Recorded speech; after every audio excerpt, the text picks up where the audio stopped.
It means he has not developed my own, you know, he knows it in theory, but he has not become flesh in him. The word has not become flesh. Attitude to women is such of honor, first of all. Not availability of, you know, for example, why did I notice it and he didn't notice it? Not the first time. You know, I don't talk for the first time. Because I've noticed 3 times. So, for example, if I were in his place, I would have said, bro, come and sit here. You know. Yes. She shouldn't be carrying that load. You see, he's fixing it now. This is beyond me. Why?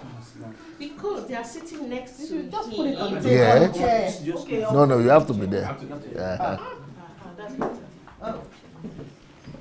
You know, when there is no option, when you don't have any other option, no other person in the whole room or any vicinity, that's okay. But the attitude, it must be on the level of your subconscious, that a woman, first of all, deserves and demands gentleness.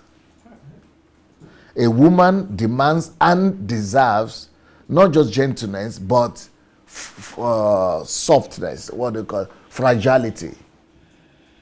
So, you know, when you are in a situation to either ask a woman or a man to carry something, of course you shouldn't even come to your mind that is a woman. But what he is doing is that he's just thinking of the work to do, the job.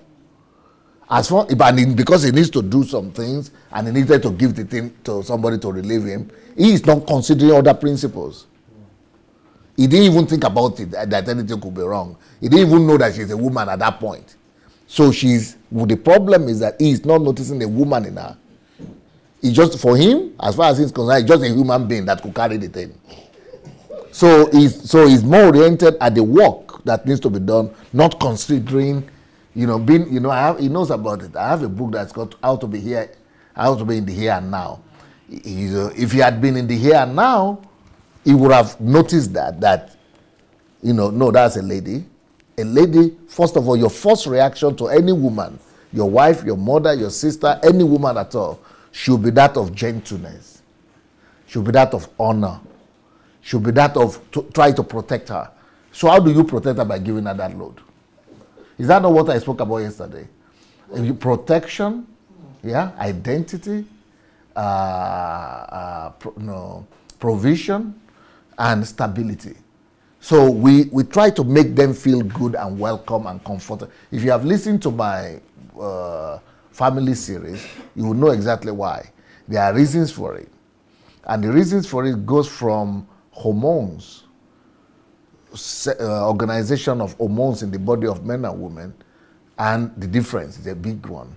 And also because of sensitivity, and also because women must always be protected and always be guarded from any kind of anything that will discomfort or, you know, that will make them uncomfortable.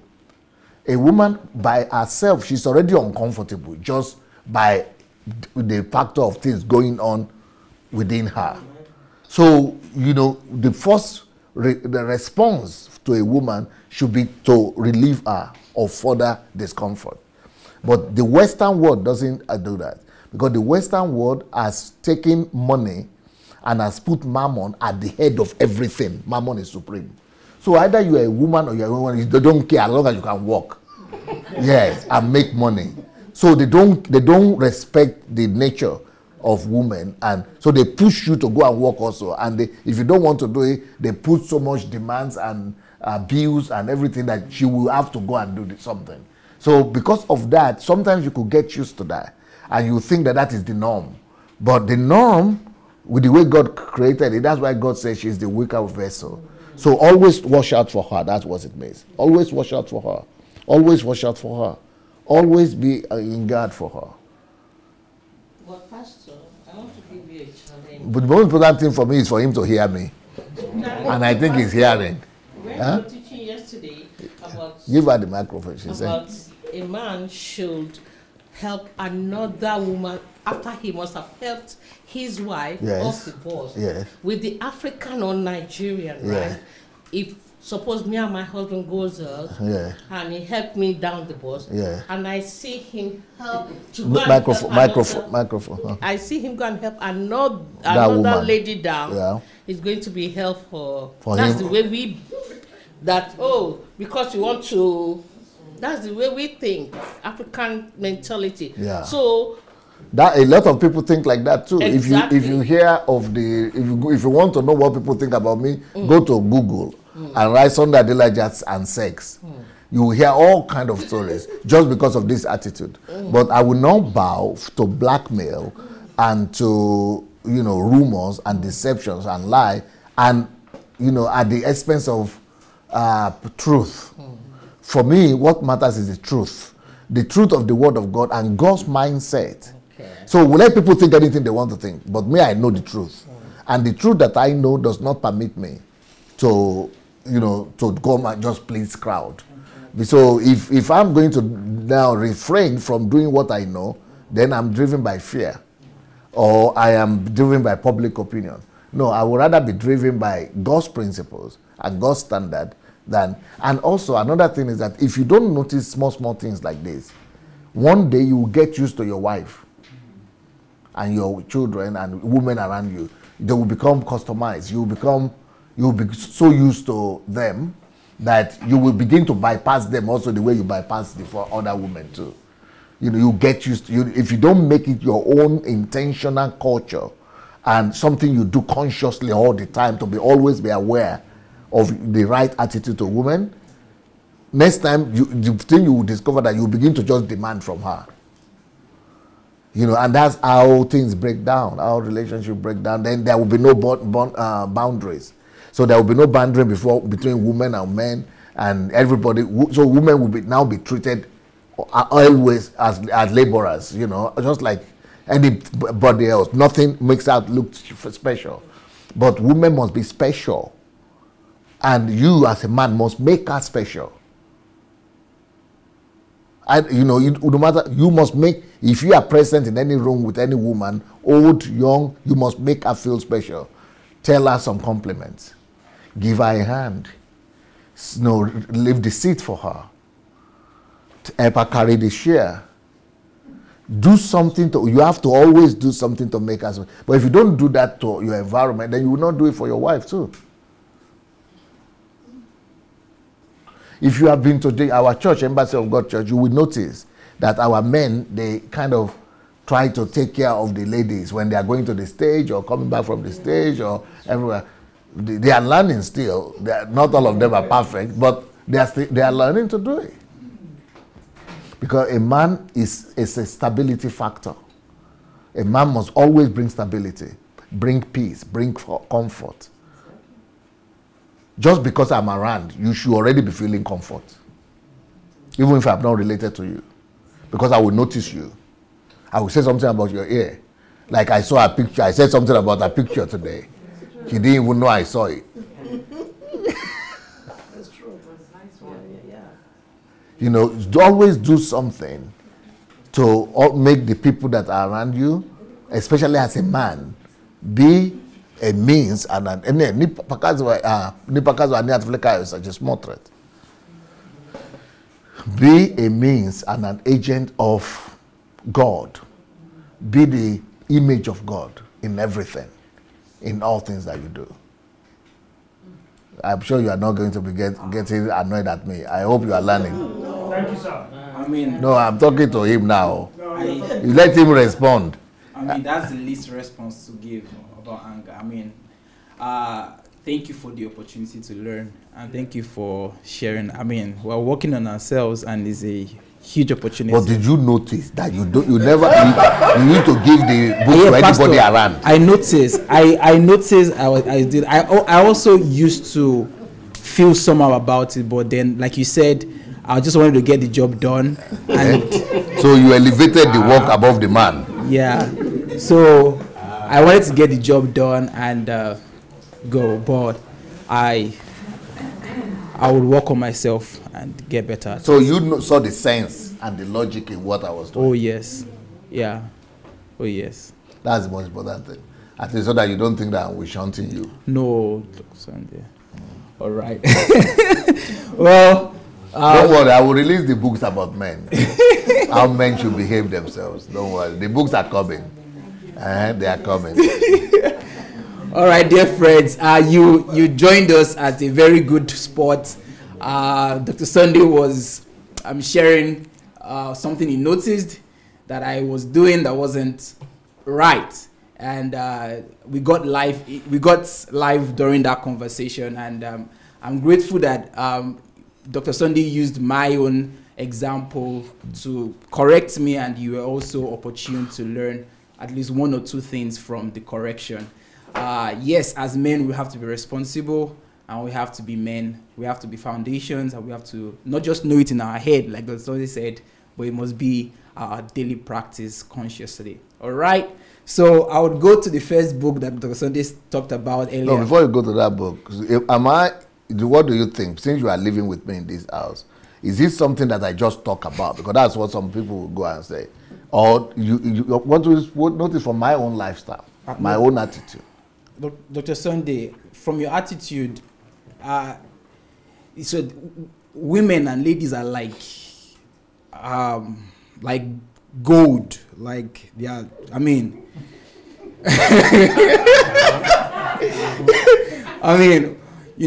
I know exactly the shift that I experienced from my mindset about women and ladies before I met you. I could come into a room and sit down and don't even care about a lady who is looking for a seat, and I sit down comfortably.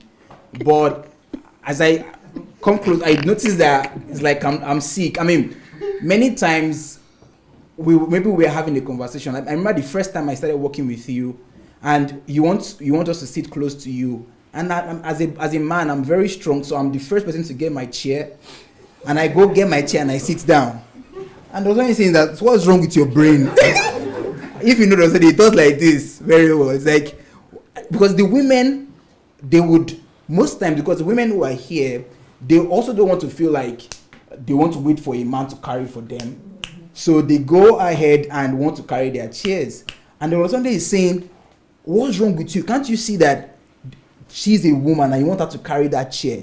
So you think you are smart and you're the strong one that carries your chair, and then, because I've seen him do it himself. I remember there are many times where we have meetings that he would see a lady who is standing and he would go carry the chair for the woman to sit down. I mean, there are many examples I've seen. I've said this before online too. I mean, there is no lady in this house or around whose birthday would go unnoticed. And by saying unnoticed, I'm not saying Dr. Sunday will say happy birthday. No. When is that lady's birthday, Dr. Sunday would have a bouquet, would have a cake in the house made, would have some comport, I don't know what, some drinks. Juice, some drinks. And guess what? Everybody in the house must come to this place and honor that woman. And this is for everybody, every lady in this house. But for guys, when it's our birthday, you can even happy birthday. So, and no, I've seen it. I've seen Dr. Sunday's respect for women and ladies, and I'm learning sincerely. I know I'm working on myself, but you know, somebody is shouting somewhere. I said for men and gift. Yeah, and gift definitely. But the focus is that Dr. Sunday, I mean, if you're with him, you definitely would give honor to ladies. You would notice those places where you can open the door for the lady. She's coming down the staircase. You give a hand.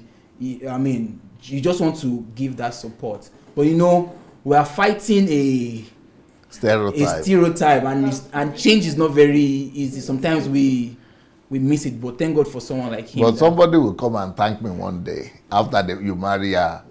You will say, who influenced this young man to become like this? Well, and if you refer to me, she will say, thank God, Pastor Sunday, let me come and thank you. Yeah. Well, thank you so much, Dr. Sunday. Thank you so much. I appreciate it. All right, so I'll quickly announce the books that I have with me here. The first book is How to Be in the Here and Now. I mean, my story just talks about this book. How to be in the here and now, how to be conscious. I've read this book. I'm practicing it. I'm working on it. And you also have to learn how to be in the here and now. So please do well to get this book, How to Be in the Here and Now. See, I have to be conscious, so I don't give it to the rights. You have to be in the here and now. You have to be in the here and now, because by default it goes right. And that's a woman's decision. As a woman's decision. Thank you, bro. All right. Your tomorrow depends on the actions you take today. Well, this is a book that we all need. How to make your future today. You can make your future from today. And so please do well to get this book. Your tomorrow depends on the actions you take today. All right. We've been learning about systems, and Dr. Sunday talked about the book titled Hello, I'm Searching for Problems. And this book is titled Problems, Your Shortcut to Prominence. And you know, we've understood that with systems, we can resolve every problem. So we already have the key to resolving problems. So if Dr. Sunday is saying here that problems are your shortcuts to prominence, and you already have the key, so that means you are the next influential person, and you're the next person who would rise to prominence. But do well to and get there this is the book. third one about money. Where there is problem, there is money. Yeah, when there's problem, there's money. But I don't have the book here. But there's another book actually about problems. That where there is problem, there is money. So, and you already have the key to resolving all problems. Great. The next book I want to announce here is the book titled Life's Greatest Secret. Well, this is one book that you sure want to read. I mean, imagine Dr. Sunday sharing his greatest discovery in life. I mean, you want to get that book to know what is this man's greatest discovery in life. So that is what you discover in this book, Life's Greatest Secret. You're going to discover that truly life is not mysterious, and you're going to discover Dr. Sunday's greatest secret. This book is full of principles. Trust me, it's full of principles that would help you to achieve at least the kind of success that Dr. Sunday has achieved. You know, raised in a very religious background, we believe in the God of miracles, but somehow they didn't introduce to us the God of systems. God of miracles. My papa. Only miracle. Yeah, so we know the God of miracles, but we don't know that God is a God of systems. God has already created the greatest miracles. Now it's time for your own miracles. The miracles that you will do by using the miracle that He had already given you. But we still expect. We don't know that it's our turn to now create miracles. Yeah, I mean, that's what Dr. Sunday writes here actually. He says how to become the one who creates miracles instead of the one who seeks after it. And I think this is a big challenge to all of us, that there are some things that miracles won't do for you, but you can become a miracle worker yourself. The name of the book is what? Is what miracles will not do for you. What miracles will not do for you. Well, this is also one of my favorite books. Oh, wow. That book is hidden. Many people don't know about it. Yeah. One of the greatest books they will ever read. I mean, how to win in life. You know, you can't read this book and be comfortable. You're going to be on the edge. You're going to be thinking, where was I in this life before? Yeah. Why nobody ever told me these things? I mean, you know, many times we see people who succeed, but we don't know what makes them succeed. We see people who win in life, but we don't know what made them win in life. But imagine reading a book that will give you all of the A to Z. I mean, the A to Z of how to win in life, how to come out victorious in life. I mean, I don't know what are you waiting for if you've not gotten this book? I've read it, and this is a book that definitely you don't read once and you say they're done. You keep reading every time, because you want to be a winner in life. So the title of this book, once again, is How to Win in Life. All right. So I'll go to the next set of books here quickly. I am a person. Am I a personality? You know, this book is very close to the book A Man or a Mouse. And if you follow Dr. Sunday, there are some vocabularies that would be so familiar to you, and one of them is biomass and personality. And you would really discover that it is not enough for you to just be a human being. You need to reinvent yourself and work on yourself to build yourself to becoming a personality. So yes, you're a person, yes, you're a human being, but you know, to be born is not enough to become a personality. That you're a man doesn't mean a personality. So this book will give you the tips, the secrets, the principles on how to shift from being a biomass to becoming a real personality. It's the book that you rewrote, read, and he developed a program through which he influenced 30,000 youths. So this book. And had 3,000 disciples. All right. The creative and innovative power of a genius. Yes. Well, you know, we've learned that geniuses are not born, but geniuses are made. And the secret of all geniuses is that they are hardworking people. That is the womb of a genius. They are hardworking people. But even beyond that, you're going to discover that not only is Dr. Sunday a genius, but you're a genius, and you have that ingenuity in you, but you have to discover it. But this book will give you more insight. I have not read this book, but I intend to read it definitely. The creative and innovative power of a genius. Okay, I've read this one, and you know, this book will awaken you. Yeah, I tell you, where are the heroes? Let heroes arise. Yeah, you discover the hero in yourself, and you discover that you don't have to wait for any other person to fix the problem. To become the hero. Yeah, you will discover that you are the hero, and this would be like a wake-up call for you. Like someone is ringing the bell, like, hey, wake up, let the hero in you arise. And that is exactly what this book is saying. Where are the heroes? Let heroes arise. Right? So the last 4 books are the books that I've been announcing, and I'll just quickly go through them because I'm sure you've heard them over and over again. The first book is How to Find Money for Your Dream. You know, we had a session today that one of the delegates here built a system on how to find money for our dreams, and it was fantastic to see that just within these 5 days, people have learned to build systems. I mean, a building that has been there for maybe 9 years thereabout, but now she's discovered that she can build systems and she can find resources for her dream. So you want to get a hold of this book, How to Find Money for Your Dreams. All right. Well, process is the new result. Process is the new result. Process is the new result. You're going to value process. You're going to see the benefits that are in process, and you're going to be a person of process. All right. And then this beautiful book, System Building. You know, I just feel like this book will become my personal guide. That will be maybe it will become a classic for generations. Because I mean, this book, if you've read it, you know exactly what I'm talking about. This book is a book that everyone, you must get it, and you must buy it for your children, and then also for your children's children, and it must be inheritance. It must be an inheritance from one generation to another generation, because this is the key to resolving every problem and attaining every goal. System building. And of course, the last let's call it a book, but it's a daily planner anyways. So this is a daily planner, and this daily planner was developed from Dr. Sunday's book, Who Am I? Why Am I Here?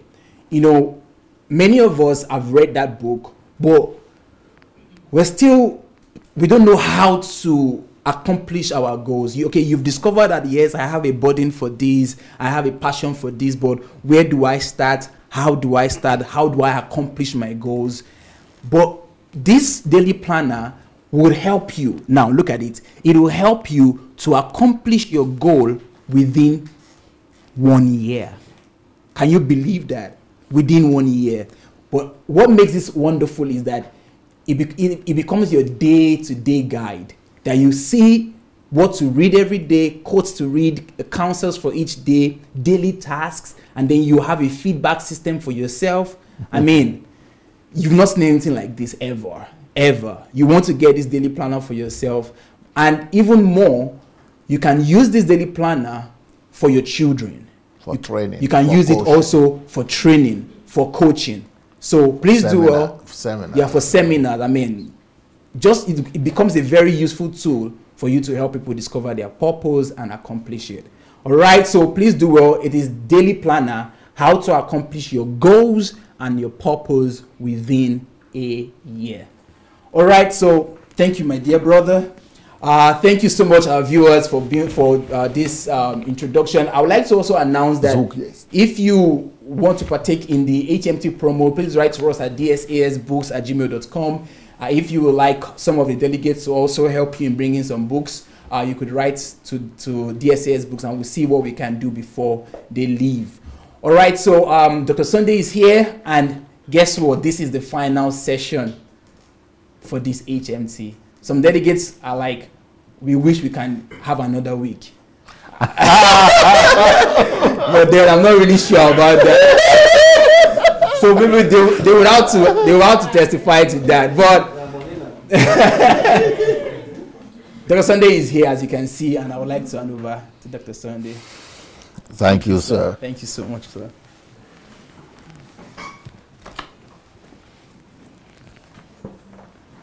Who wants to read today?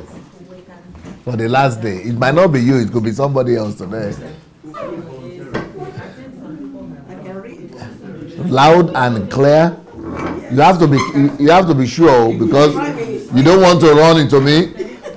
You don't want to run into me. Okay. You have to be strong and loud. All right, guys, welcome everybody to the final session of this HMT, possibly the last HMT with Dr. Sunday Adelaja in Ukraine. It could be my last HMT altogether in this country. If God will, we normally say if God will answer our prayers, but if God will see to it that this is my time is up in Ukraine and it's time to get to Nigeria, then this will be the last HMT in this country. So there are a few things I want to do. First of all, I want us to start with a letter from somebody who has been watching us. And can we have that letter? And after that letter, I want us to listen to everybody about your project. Just to say, if you to name, tell us about the project you have defended here and the systems that you have built while you've been here. The ones you defended every day. But let's see the letter first. Good morning, DSA. No. Strong and loud. Yeah, okay. So that's why I didn't want her to take the... I didn't want to have to tell her like that. Okay. So I can tell the man like that, but... Good morning, DSA. No. Stronger and louder. You are a military. This one is a military job. Okay. Yeah, that seat is a military seat. You have to, it has to be strong and loud, like you are commanding an army. Okay. Good morning, DSA. I was thinking of you half of the night. I stayed up to do some paperwork as I fly to Isle of Man this morning and returning on Monday afternoon. I am meeting the ICT company. Stop a minute. Just a minute. The guy could not sleep all night after all these 2 days, a few days of the HMT on system. He couldn't sleep, and because he was just thinking of how much this is going to change people's lives and his life, because there was a teaching of mine that he had listened to that has changed his life before now. So he's just thinking about how this one also is going to change his life. I am meeting the ICT company who are taking on my project development and design. Your prayers are coveted, sir. I followed through briefly the HMT running so far, and I can't stop reflecting. But I go back to one key life thing you taught everyone, but imparted on me singularly. He's very confident that he had the most impact. I do not think anyone on earth got it the way I did. Wow. So people, maybe you should be ready to argue with him. Or I think Dr. Anu will try to argue with him. Yes. Bragging a little bit. But, you know, if you see his result, what he has done with that one revelation, you will understand that, yes, maybe he's right. That no one on earth got that revelation and used it the way he has used it. But he's going to mention the revelation now. So, taste the letter. Okay. You taught about solitude some couple years back. This is one of the most life-changing revelations for me and my family. I started practicing it for the first year, and it was hard. Gradually, I got into the realms of it. And do you know that all my inventions were born out of each solitude I have taken? He started going to solitude, and he became an inventor. And each solitude, he will come back with a new invention. Now he's traveling this weekend to some places for people who want to sponsor some, you know, the different negotiation. They want to buy over or sponsor all these inventions. Worldwide something. His name is going to be known soon, like Mark Zuckerberg's name, worldwide, because of what he has just designed. Just because he started practicing solitude. Before then, he was just an IT person going to work. But when he discovered the secret of solitude, but in Great Britain, for somebody to be taking 5 to 10 days every month, 5 to 10 days, even though I recommended 3 to 7 days, but he's doing 5 to 10 days, that just exploded him. Just like it exploded me in God with all these revelations. The same thing started happening to him, but in the area of his profession. Going away for 5 to 10 days maximum, since on each occasion, I haven't reached your level yet. But it's done well.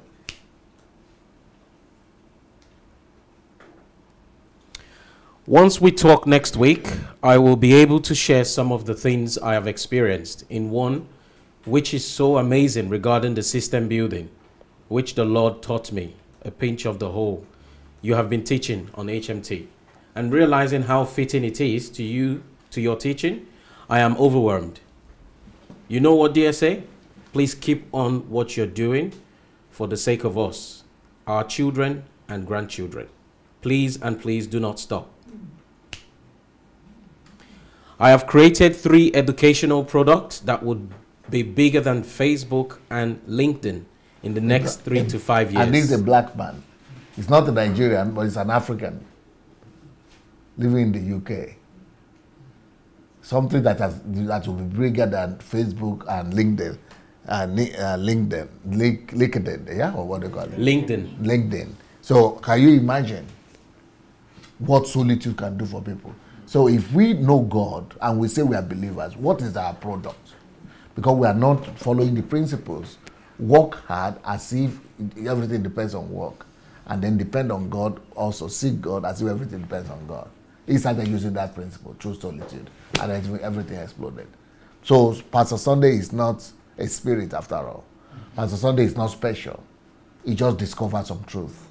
And that's why I wrote the book, my life's greatest secret. Is it life's greatest secret? Life's greatest secret, my greatest discovery in life.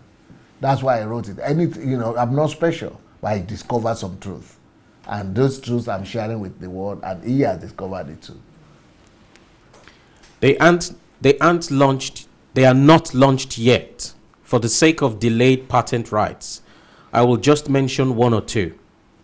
I have created a software that is able to grade research work, dissertations, and university course automatically without lecturers having to manually mark the work. That will be a landmark. Can you imagine? No need for lecturers. And that is because of system, what we spoke about.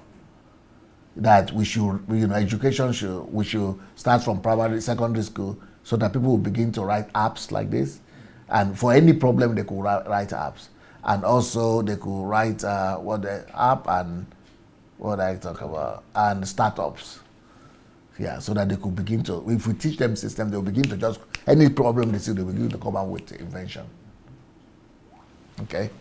This is receiving a nationwide embrace as testing are currently going on in the UK and gradually would go across global universities. I am trusting the Lord on this. One person taking over all universities of the world, thanks to invention. Soon, you will also hear of the name Big Campus. This is a social media platform for university students all over the world where they can share university experiences, cross-university debates on academic issues, and platform where students can promote their final dissertation and thesis by online seminars. No more should our final research only end on university shelves. Wow. What do you think about that testimony? You see why he couldn't sleep? Because he got another revelation through the systems, yeah, and he couldn't sleep. Well, I think he deserves a round of applause.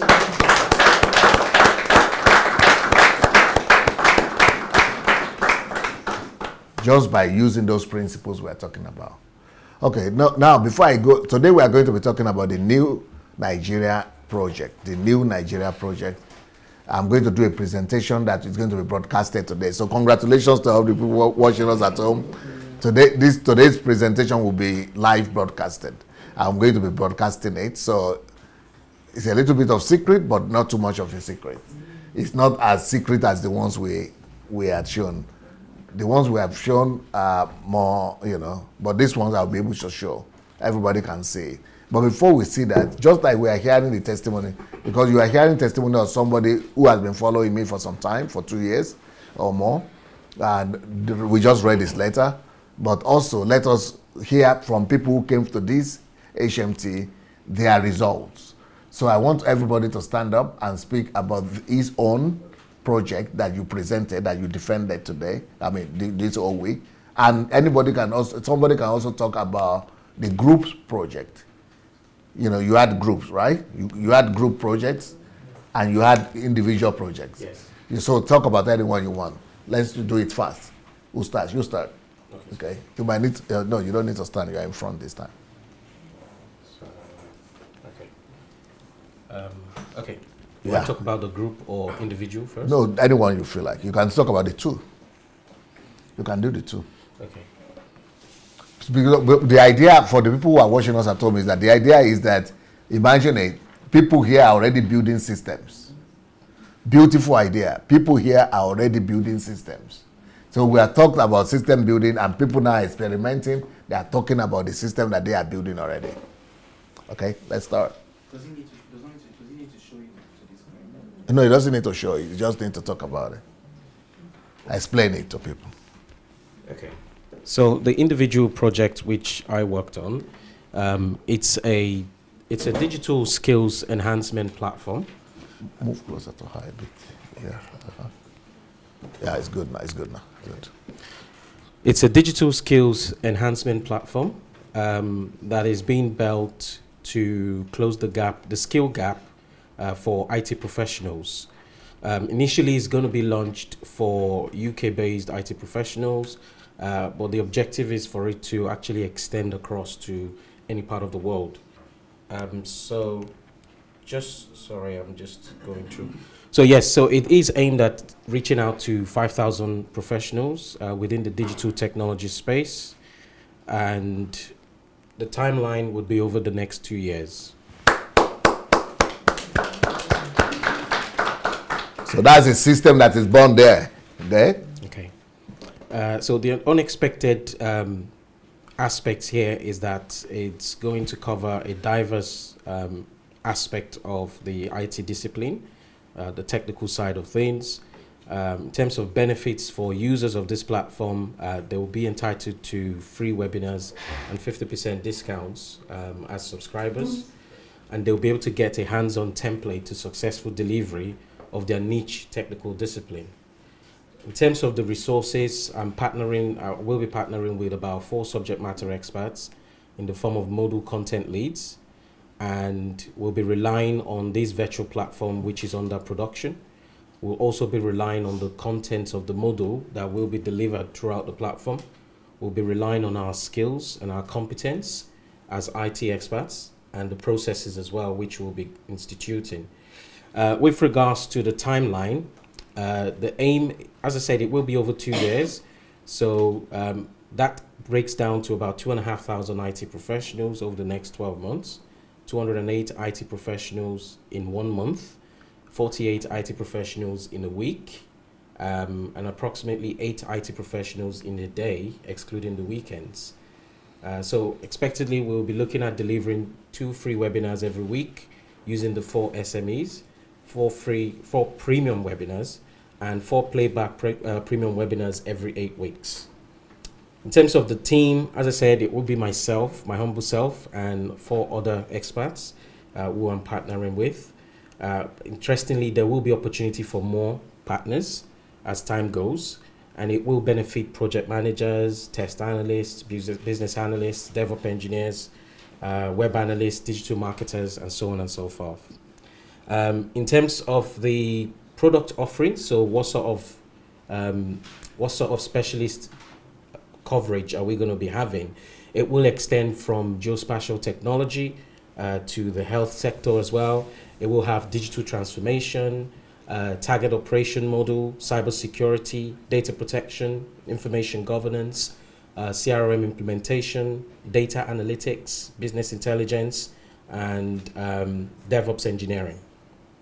There will also be some element of machine learning, Internet of Things, robotic process automation, and augmented reality. So just quickly concluding on that, I gave a little bit of a background around some of the partners that I'll be working with. One of them happens to be a seasoned consultant in information governance, data protection and cybersecurity space within the last 15 years, experience in professional services. Yeah, that's not necessary anymore. Okay. Yeah. In terms of delivery, we'll be relying mainly on the platform. There'll be webinar schedule that will be built into the platform. So a lot of it is all going to be digitally managed, all the activities. In terms of the backup system, we'll rely on the people, the processes, the documentation, the testing, the service level, and the technology, of course. In terms of monitoring, again, we'll rely on Facebook, LinkedIn, and Padot for sales, marketing, and business intelligence. As I said, this platform, which is under production, will manage and control all the activities. In terms of encouragement. Excellent. Yeah. So in terms of encouragement, I think I've covered that one. Yeah. So the aim is to reach out to and add value to 5,000 IT professionals across the globe. Brilliant. Brilliant. Okay, let's go to the next person meanwhile. What did you defend? What did you present? What project? I have not presented mine. But what do you intend to present? Okay. It's my task was to get 30,000 youths off the street, and I picked a small city in Nigeria. So I said is to educate them about HMT, to renew their minds and release them back into society with acquired technical skills for success. From the 30,000 youths, 10,000 will be disciples from there. And they will be committed to the program after the 2 years, and they will duplicate the exact program in other cities and states. That's the plan. The time limit is 2 years from when the youth enters the program. For the available resources, the first resource is myself. It's my skills, my talents, my degree, and my life experiences. And also part of the resources are the youths themselves, because the youths I intend to support are youths that are free, that are pretty much not in school, that are on the street. So they are resources themselves because they have the time. And because it's Nigeria, I was also thinking that it's a great weather there, so you don't have to do too much indoor stuff. You can do stuff outside as well, in case getting a building is going to be a problem. Also, if we do have a building, we'll have rooms and houses and some uncompleted buildings donated. And also part of the resource are youths that already have skills such as cooking and cleaning. That's part of their resources. For number 4, divide the task by the time. So I divided this task into 4 different seasons, pretty much because it's 2 years. Is the first 1 to 6 months, followed by month 7 to 12, then month 13 to 17, and month 18 to 24. So the first 6 months, they will be doing basic literacy skills of reading, writing, doing some topics such as HMT topics such as the essence and value of life, which will teach them self-realization, self-care, and also will teach them to discover God and His purpose for their lives, and to teach them about kindness, justice, and righteousness. For months 7 to 12, they'll start doing chores and also continue topics such as purpose and understanding, HMT topics. They will develop their awareness and care for others at this point, because the first 6 months they'll be more or less learning to care for themselves. In month 13 to 17, they will learn technical skills of their choice, and also participate in HMT programs such as developing themselves as personalities. And for month 18 to 24, they will graduate their technical program and also complete HMT programs such as system building. So which means there will be so many people dealing and resolving Nigeria's problems. Like this, this program, apart from what I'm doing, anybody could, once you learn system, anybody can do these things. And instead of just helping one person there, you could start a whole system that will be able to, well, anybody that wants to divide, that wants to continue sharing, just raise up your hand. Because maybe somebody has already defended their projects and you want to raise up your hand, because we might not be able to go through everybody so that we don't miss out on the teaching. Anybody anxious to speak? Okay, give them there. So good evening, everyone.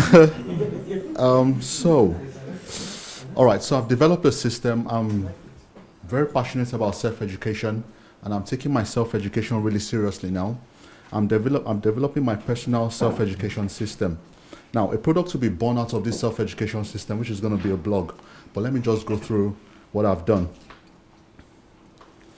All right, so my task is to intensely now start to self-educate. And up until now, I've been self-educating by reading 1 DSA book a week. But now I want to go topical, so I want to take some topics each month, and I want to develop myself on those topics.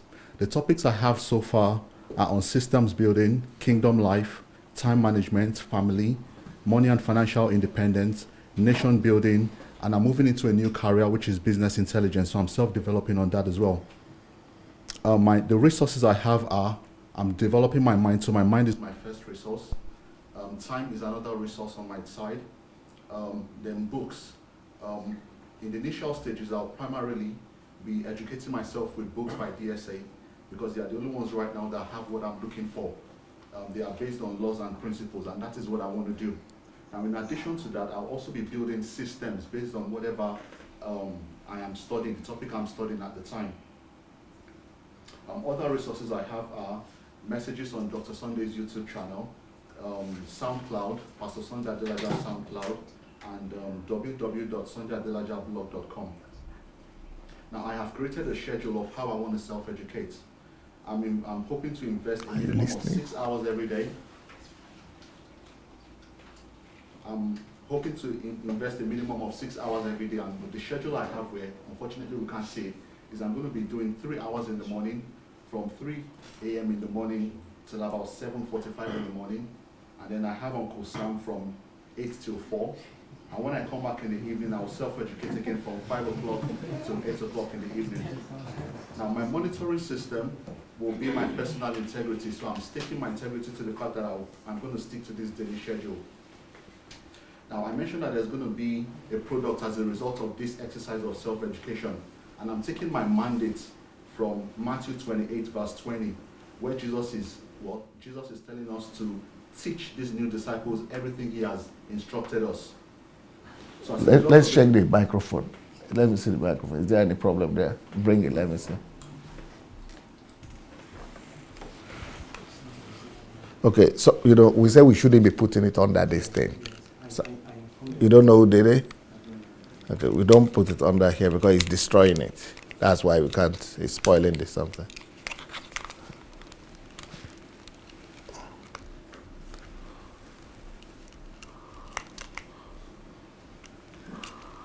Okay.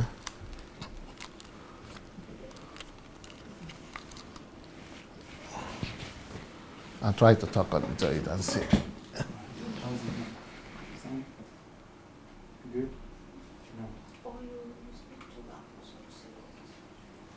Can you hear me? What about now? Can you hear me? We are trying to fix the microphone there, so. Test one, can you hear me? Okay, let me give this one meanwhile.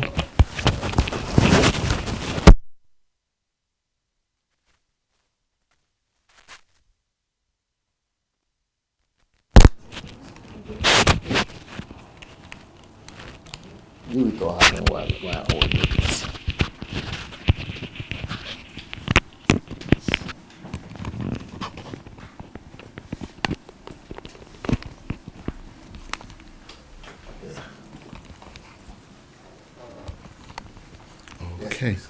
Okay.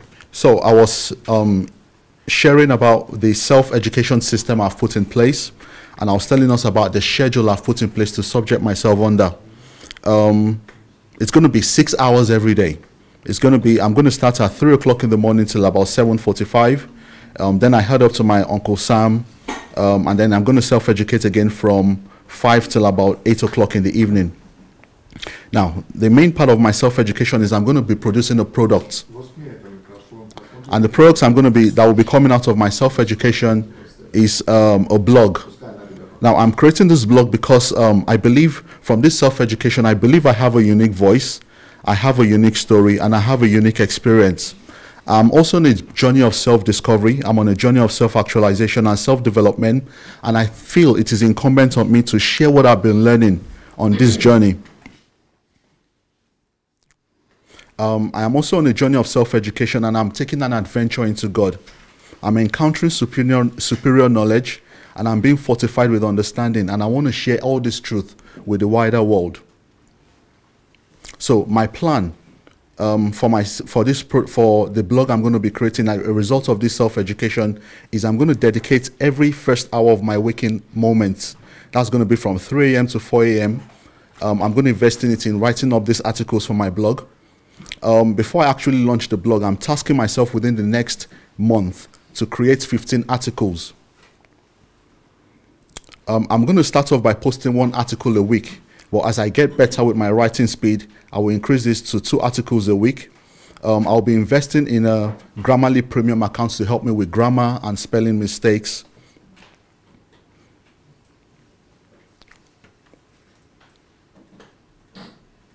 Okay, and another task I'm going to have is I'm going to now have to sit down and build a system of how I'm going to get this blog to get to as many people as possible.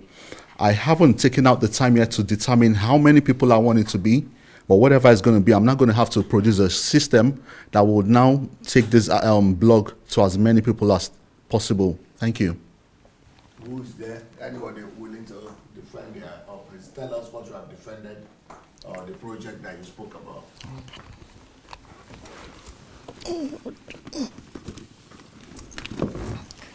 Yeah, mine.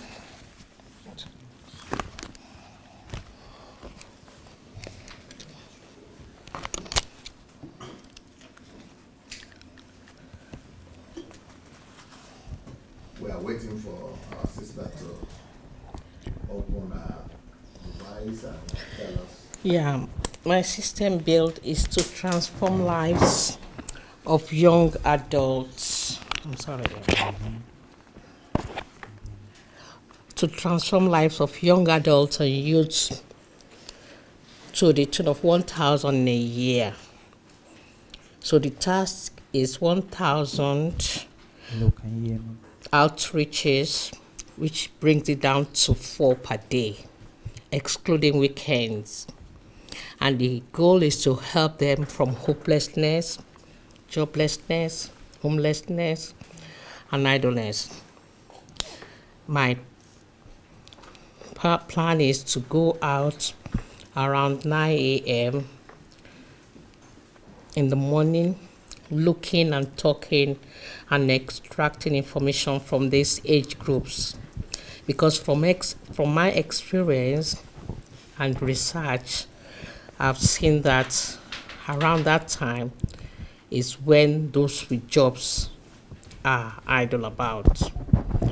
So, and I've tried to engage in conversations with them.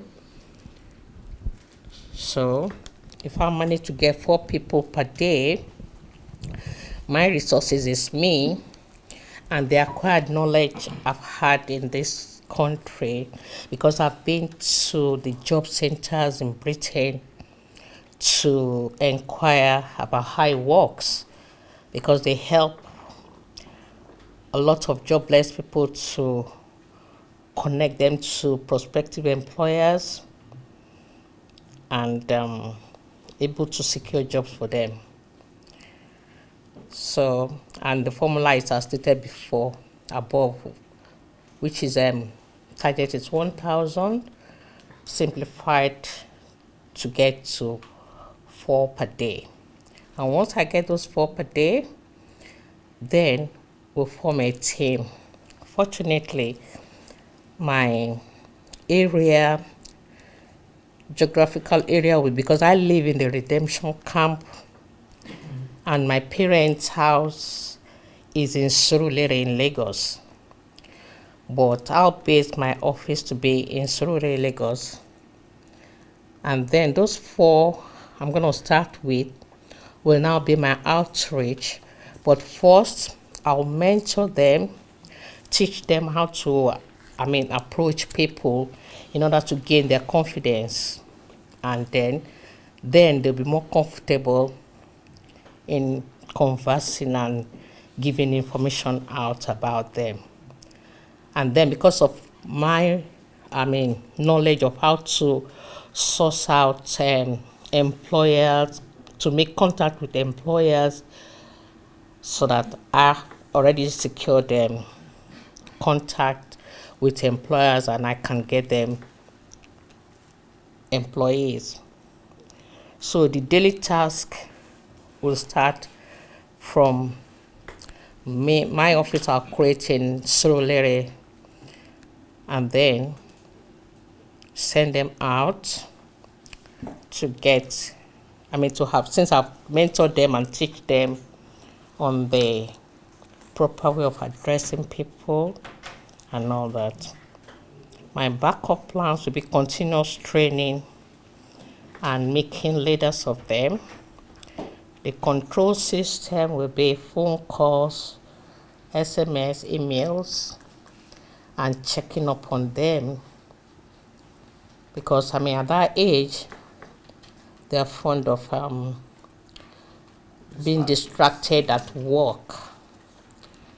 So since I'm always in the office with them every day, they'll be able to concentrate and know what they want to do. The reward system is because, from my knowledge, if I help employers to get employees, there is commission charge on that, which would be the salaries for the office-based workers, and then updating and training ongoing will be provided for them. Thank you. Thank you. Well, the voices of our people today are so low, almost depressing. Really? But what we want to get is the concept. And the concept is that we have only been together for 5 days for this HMT. This is the 5th day, 5 days only. and everybody's already creating their own systems. So right there, you can see a formula that we want to apply in Nigeria. I would gather thousands of people and we would train them to see problems, to respond to problems, and to build systems of how to solve those problems, and also how to, resources, to resolve the problem of resources and things like that. So we know that every problem could be resolved. By the time we raise up 1 million people addressing 1 million problems at the same time. You see, so this is a mini project, or a miniature prototype of what we will do in the Nigeria. Train people to see and address problems and bring solutions. If we could do that, we are not going to wait for government anymore. Well, so what should we do? Should I go to the presentation, Nigerian presentation, or we should keep on listening to your projects? Nigerian presentation, okay. Because I heard that somebody presented also about how to find money. Okay, anybody want to talk about that? Or what? Okay. Okay, what do people think? Should we just go to the project presentation, or we should listen to one? Presentation. Yes. So that's me. Right? Nigeria presentation. Okay. All right. So if we do presentation, take another is with camera. Okay, so. Okay. You know what? No, go ahead and talk. Go ahead and talk. They will be the last one. Pakana bude gavari te perestroi camera more. Thank you. Please.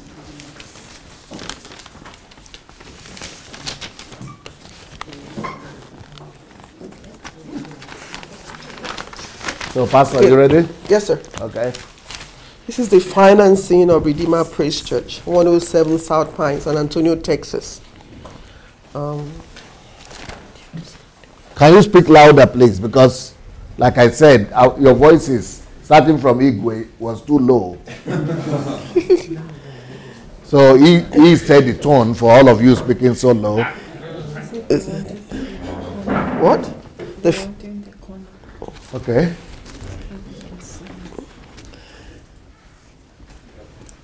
I should go over there? Yeah. Okay, here. You'll be better this way. Okay, the financing of Redeemer Praise Church, 107 South Pine, San Antonio, Texas. This church needs remodeling. It's a historic building that was built in the 18th century, 1860 something, 64.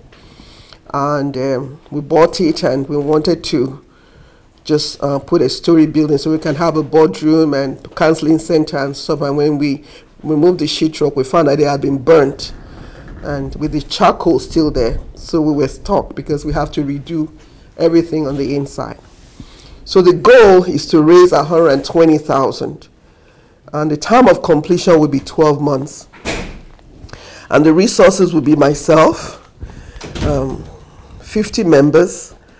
I have 50 members. I have 20 volunteers, and these volunteers come from all over San Antonio, from big churches, because they see what we're doing, and their churches just lock up the doors on Sunday and don't open until the next Sunday. So we're looking for a way to help.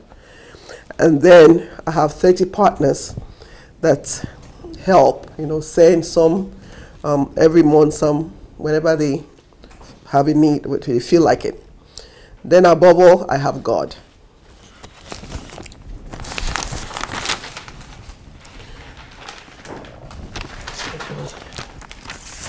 Then time management. I divided the 120,000 by 12 months, which will be 10,000 every month. Then divide by the 50 members, will be 10,000 divided by 50, which will be $200 a month, which means that every member will bring in $200 every month. And then divide by 4 weeks. I chose 4 weeks. And so sometimes months have 5, but I chose the 4 weeks. It will be $50 per week. And then the location in San Antonio. That's where everybody will be. Now, like I said to the team, I had a social church without even realizing it. I have a Saturday church where we give out groceries and love on the people, you know, and clothe the homeless and give them a place to shower and stuff like that. And then I have the church on Sunday that's very, very serious, and they want to read the Word of God and pray. And that's the team I'm talking about, the 50. So I have, I took 10 team members out of the 50. So they will, so it will be 5 under each one of them. So Rhonda, okay, I'm not going to call their names. So I have these 10 team members that will oversee the 50 members.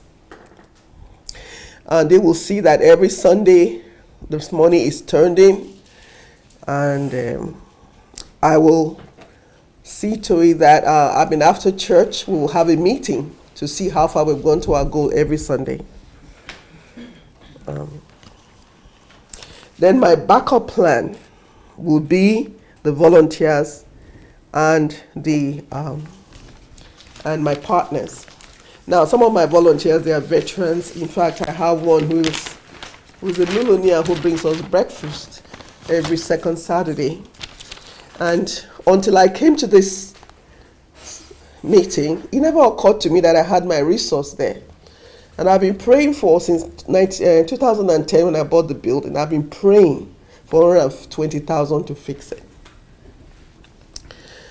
And I have the money right there. The resource is there to do it. It's there to do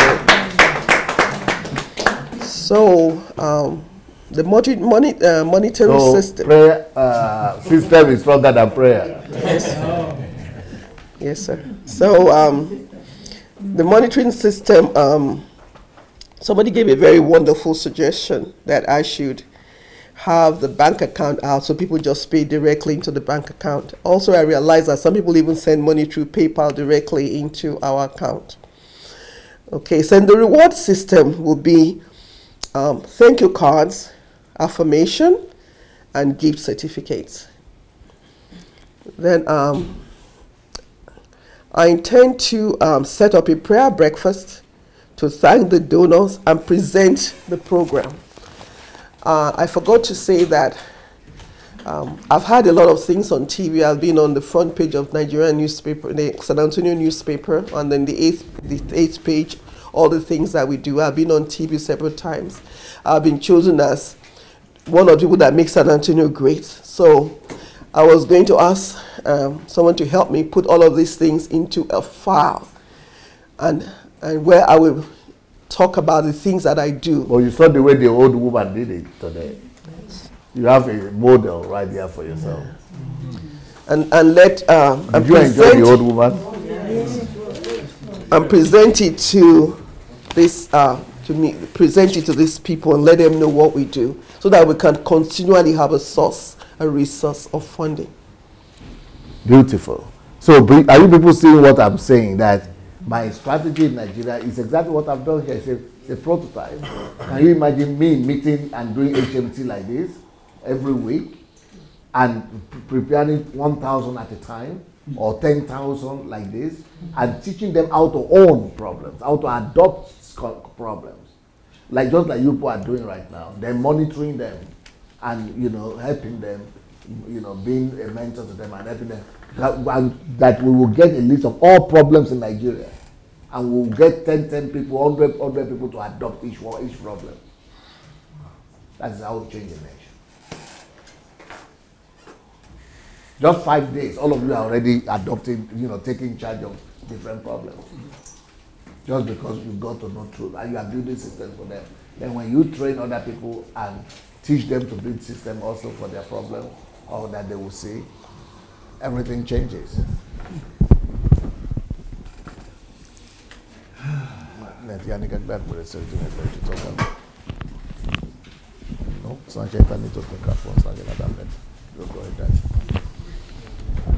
Give me the microphone.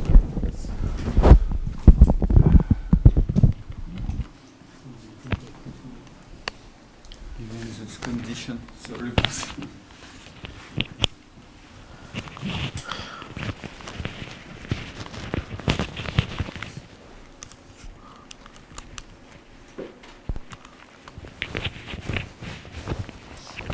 So, okay, guys, are you all ready to move forward? Yes. Okay, because this is going to be, it would demand your attention. Maybe, or you want to come close again, like we did? Yes. Yeah, you might need to come closer. No, don't drag the thing, though. Just make sure you be patient and take it. Yeah. No. This time everybody has to carry their own. Let them do it, yeah.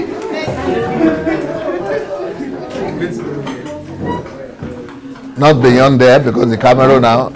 Yeah. Oh, sorry, please. Somebody can still come. If you move this a bit there, someone can still come here. Yeah. Don't drag it. If you want to come, you have to take it.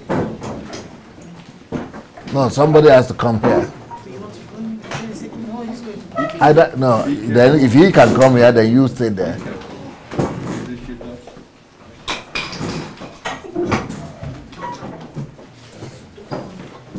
No, just take, no, you have to do an excellent job. Let him take that off the road. Then you bring this here. Right. You say patience.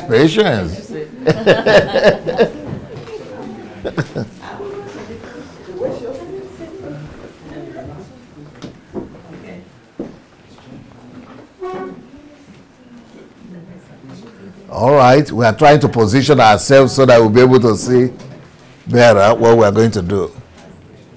So this I can show to the world.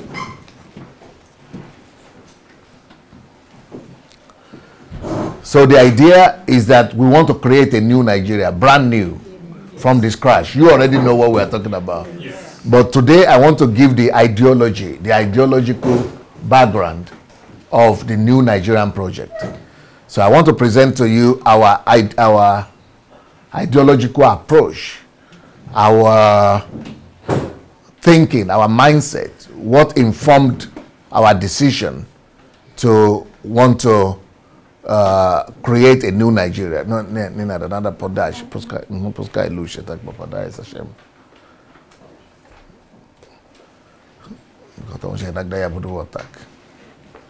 So what informed our mindset? Why did we take that decision to propose a concept of a new Nigeria? For example, when I started this project, we're thinking about this new Nigerian project, I started off by thinking of repairs. I wanted to just build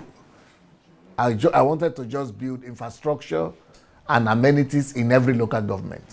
That is the original thing I wanted to do.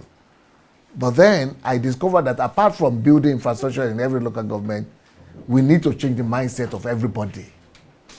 There must be a system whereby we take everybody through that process. That's the only way we can guarantee. Just by putting it on newspaper, on radio, not everybody will listen. So we will not be able to change everybody that way. But if we have a system whereby everybody could be channeled and pass through a system whereby by force they have to go through that, then we can change a country. You already know what we are talking about. But then, even though I will bring infrastructure to every local government, but there will still be all those old rubbish shacks and broken houses and uncompleted buildings, smelling, smells stinking everywhere. There will still be all those people wrong, defecation and things happening all over. We need to introduce a new country altogether. Until I met a team of people that were thinking also of how to make Nigeria, to build a sustainable Nigeria. So that was a team from Calgary in Canada. I have another team, which is just a team of Americans, white Americans, who also want to make Nigeria great. You know, they are my team people, so they are working in that regards as well. Then I have another team in Nigeria. These are think tanks that are also working in that area. But the team from Calgary, they proposed to me this idea that we should rebuild the whole country from fresh. And that was a Herculean task. To rebuild Nigeria from scratch is tough. So anyway, we started to work together, and today I'm going to present to you the preliminary, the ideological reasons why Nigeria has to be built from scratch. Why the only solution for Nigeria right now is to build it from scratch. You cannot repair Nigeria. It's impossible to repair Nigeria the way it is right now. Things are so bad, it's impossible to repair it. We need to replace the mind of the people. We need to replace every building in the country. Maybe not every building, but most of the buildings in the country. We need to replace every infrastructure, all amenities. We need to replace, you know, the educational system. We need to replace everything. Just needs to, for us to be, to see the Nigeria, the kind of Nigeria that we're dreaming of, it has to be a replacement rather than a repair of the country. So that is what this is going to be about. But I'm not going to be showing how we are going to do it. That one I already showed to you. So you already know how we are going to do it. But what I'm going to show today is the ideological reason, the fundamentals, the reason why Nigeria, we have to do something to make Nigeria great and to build a new Nigeria. So here we go. So this is just the concept, the ideology, all right, the philosophy behind the new Nigerian concept. So the goal, this we call it goal presentation. What I want to show to you today is goal. That's you remember the system building, the task, the goal. So today I'm only going to give you the goals. I'm not going to go throughout all the steps. Okay, you got it now. Yeah. So the goal presentation is module 1 of 5. There are going to be 5 modules, but this is module 1 that I presented. But I've already presented to you 3 other modules. Okay, this presentation answers 3 questions. What goal do we have for the new Nigeria? Second, what is this goal? Goal success. How do we measure the success? All the 5 modules in this presentation pack are goal, concept, find, location, space. But we're just going to be dealing with this one, the goal presentation, okay? So, okay, don't worry about that. So there are about 60 slides in this module. The 3 questions this presentation module will answer are: what goal did we choose? Why did we choose this goal for Nigeria? What will make this goal successful? Who are we? Work towards this vision started 10 years ago by 2 unconnected groups. HMT, this is me and our people here. HMT, history makers in Kyiv, Ukraine, and New Nigeria in Calgary. These are engineers mainly. They are professional engineers and professional consultants with Canadian firms, but they are professionals. Both teams made contact in early 2018 and decided to combine their plans. Our 2 plans, we decided to join them together. So this is where we are. I'm here in Ukraine, and they are there in Calgary, and we're all together. So anybody who wants to join us, if you want to work for free, all this work is for free. If you want to work with us right now to build a new Nigeria for free, and you have some professional skills that you are bringing to the table, you can write to me directly at pastor@godembassy.org. pastor@godembassy.org. Otherwise, you could just join if you just want to join the team and go with us to Nigeria, you can join the team by going to sondadelajablog.com/Nigeria. sondadelajablog.com/Nigeria. So our desire, this presentation is the current result of that unified plan for both teams. Both teams are driven by the desire to push Nigeria and the black race to a position of global preeminence. Okay, preeminence means the fact of surpassing all others. So we want to make Nigeria to be not just great, but to surpass all the other great nations. We want to make Nigeria. This is what God told me when I had an encounter with Jesus in that room there. He said he's sending me to Nigeria to make Nigeria the leading Christian nation in the world. That means we have to be, as a Christian nation, we'll be a Christian nation mainly. We'll be known as a Christian nation that will overtake America and Korea. Those are and Brazil. Those are the nations that are ahead of us right now. So we want to make Nigeria the leading Christian nation in the world. Just like Britain was before. Israel was, the Britain was, Roman Empire was, Nigeria will also will take that kind of place. But for Nigeria to get there, we need to make Nigeria not just to be religious and ambitious and zealous, we need to make Nigeria respected and respectable. We need to bring dignity back to Nigeria. And to bring dignity back to Nigeria, we must have what to show. We must rebuild Nigeria to compete and to be as good as England, to be as good as America, at least not worse. Then we could say, God is with us without shame. And we're going to do it. Amen. We are going to do it. Amen. And you people who are here, I'm sure you know what we're going to do. We have shown that to you. But today, at least, you are going to see the ideology. You are going to see the reason why we must do something.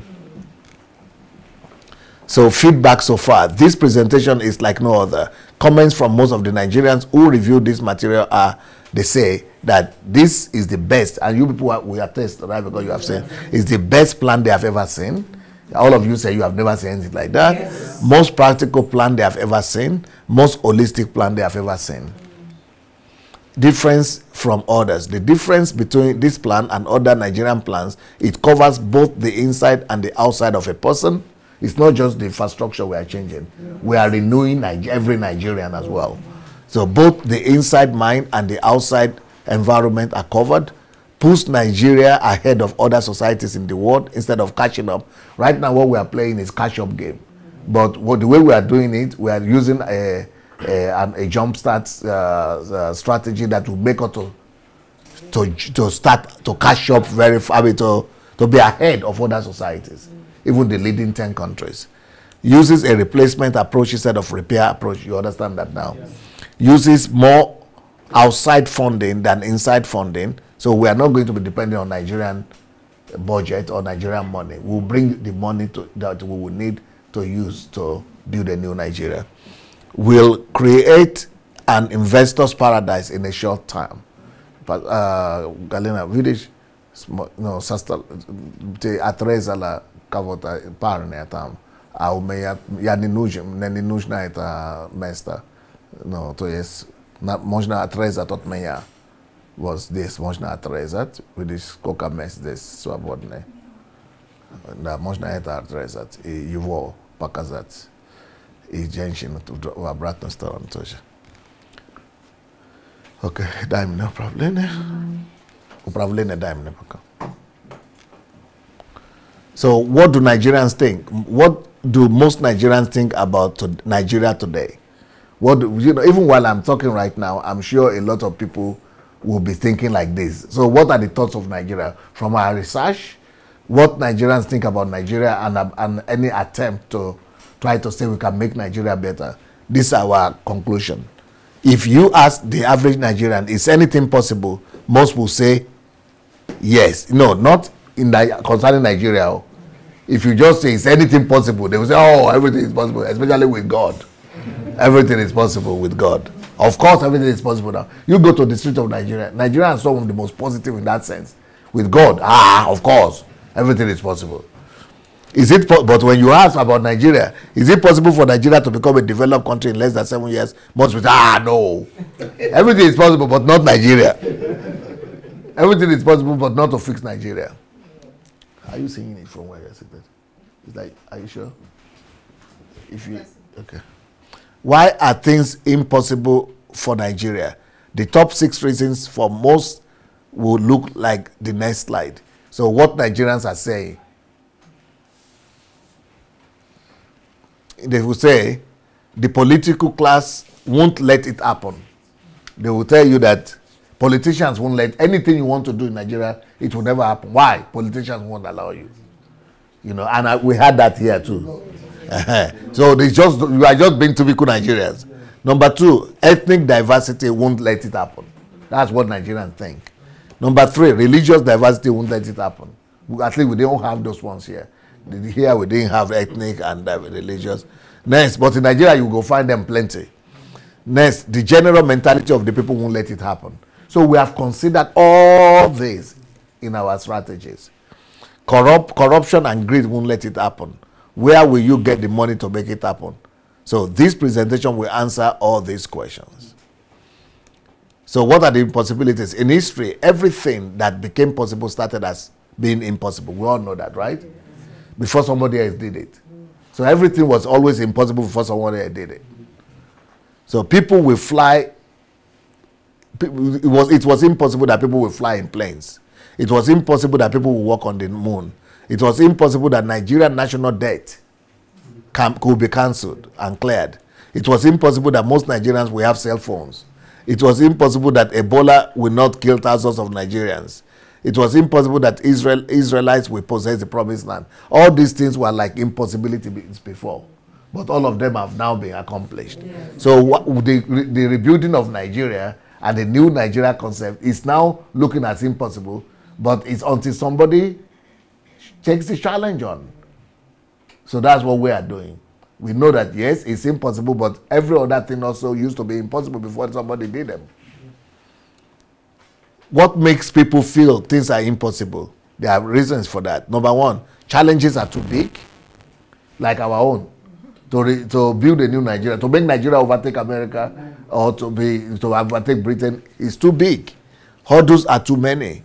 It has never happened before. But since you people have listened to my strategies and my systems, do you now think that we can overtake Britain in standard of living? Yes. You now know because you have seen the formula. Is it possible that we should overtake America in standard of living? Yes. Because you have shown you the secret. But people who have not seen the formula and the secret, they will still be saying it's impossible. So, okay. What are our belief system? What do we believe? We believe that for with God, nothing shall be impossible. Is it not Bible who said that? God said that. Let's believe him now. Secondly, George Bernard Shaw said, some people see things as they are and ask why. We dream of things that never were, and we say, why not? So we set the goal, we say, why not? We want to build a new Nigeria that will be better than America and the US, and England. Why not? The new Nigerian group said, the person who scores the highest number of goals amount to nothing if his or her team loses the match. If you lose the match, even though you score 4 or 5 goals, you still lost the match anyway. But in Nigeria, what does that mean? It means that Nigerians are transfixed on individual successes. Nigerians, we only pursue individual successes. I want to become an engineer, I want to become a doctor, I want to become... But all that success, individual successes, they amount to nothing because we didn't fix our country. So no matter how successful you are as an individual, once they know where you are coming from, and no matter how successful you are as a person, why did you run away from there? So individual success that we have been, you have been influenced to think like, oh, you must make it in life, you must make it in life. It's tantamount to nothing if we don't fix our country. In England, in the US now, Nigerians are the most educated people in that place. So what's the good of it if Nigeria is not fixed? You are still not respected. Yeah. A country is not judged by to be great by the quality of life of its elite, but is judged to be great if the least persons in that country enjoys a high quality of life. Why do you say countries are great or countries are developed? It is judged not by the few elites that are living in Ikoyi or Banana Island. That is the wolf mentality that Nigerians have. They will say, we have rich, Nigeria is rich, go to Banana Island now. Rubbish. Nigeria is poor because nada na vena should be yani payavlausa na ftare kadre. Nada iwo. à 13 à chouchou. Dawa niveau amenya. Nene ya uji atasho na zad, uji karasho. Am I not disturbing? Ne nina da troga tuje. Ne sora no uji lushe. Toka chouchou ti wa 13. So so in Nigeria, they will tell you, oh, look at the person who built this house. Look at we are pointing at 1% and we are thinking we are rich. Even though we don't live in that house, only 1% of people, only one person is living in that house. But in normal countries, you judge prosperity, advancement, and progress by how the least people live, how the most people live. So if most people in any society are living poor, and even though 1% or 10% is living rich, that is a poor country.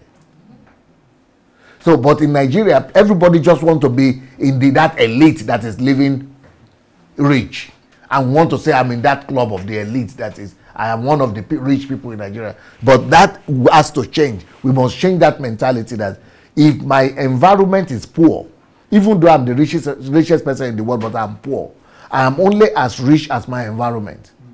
That is what Nigerians have to embrace right now. That we are all poor. All the elite are poor. All the millionaires are poor. All the billionaires are poor. We are all poor as long as people around us, the majority of our people are poor. And we now have to take it upon ourselves to now make all Nigerians to be as rich as me. If not as rich as me, at least to come up higher, to have a decent life like myself. Then we could say we have a developed country. And this is what this plan is about. So a country is not judged by the great, to be great by the quality of life of its elite, but is judged to be great if the least persons in that country enjoy a high quality of life. Oh, then you cannot see it again. No, it's not okay. Can you move that side? You need to move your seat this way. No, you're okay, yeah. Move it closer to her. No, not this way, no. Yeah. No, even closer. Bring it forward. Yeah, like that. Yeah, and then you move backward.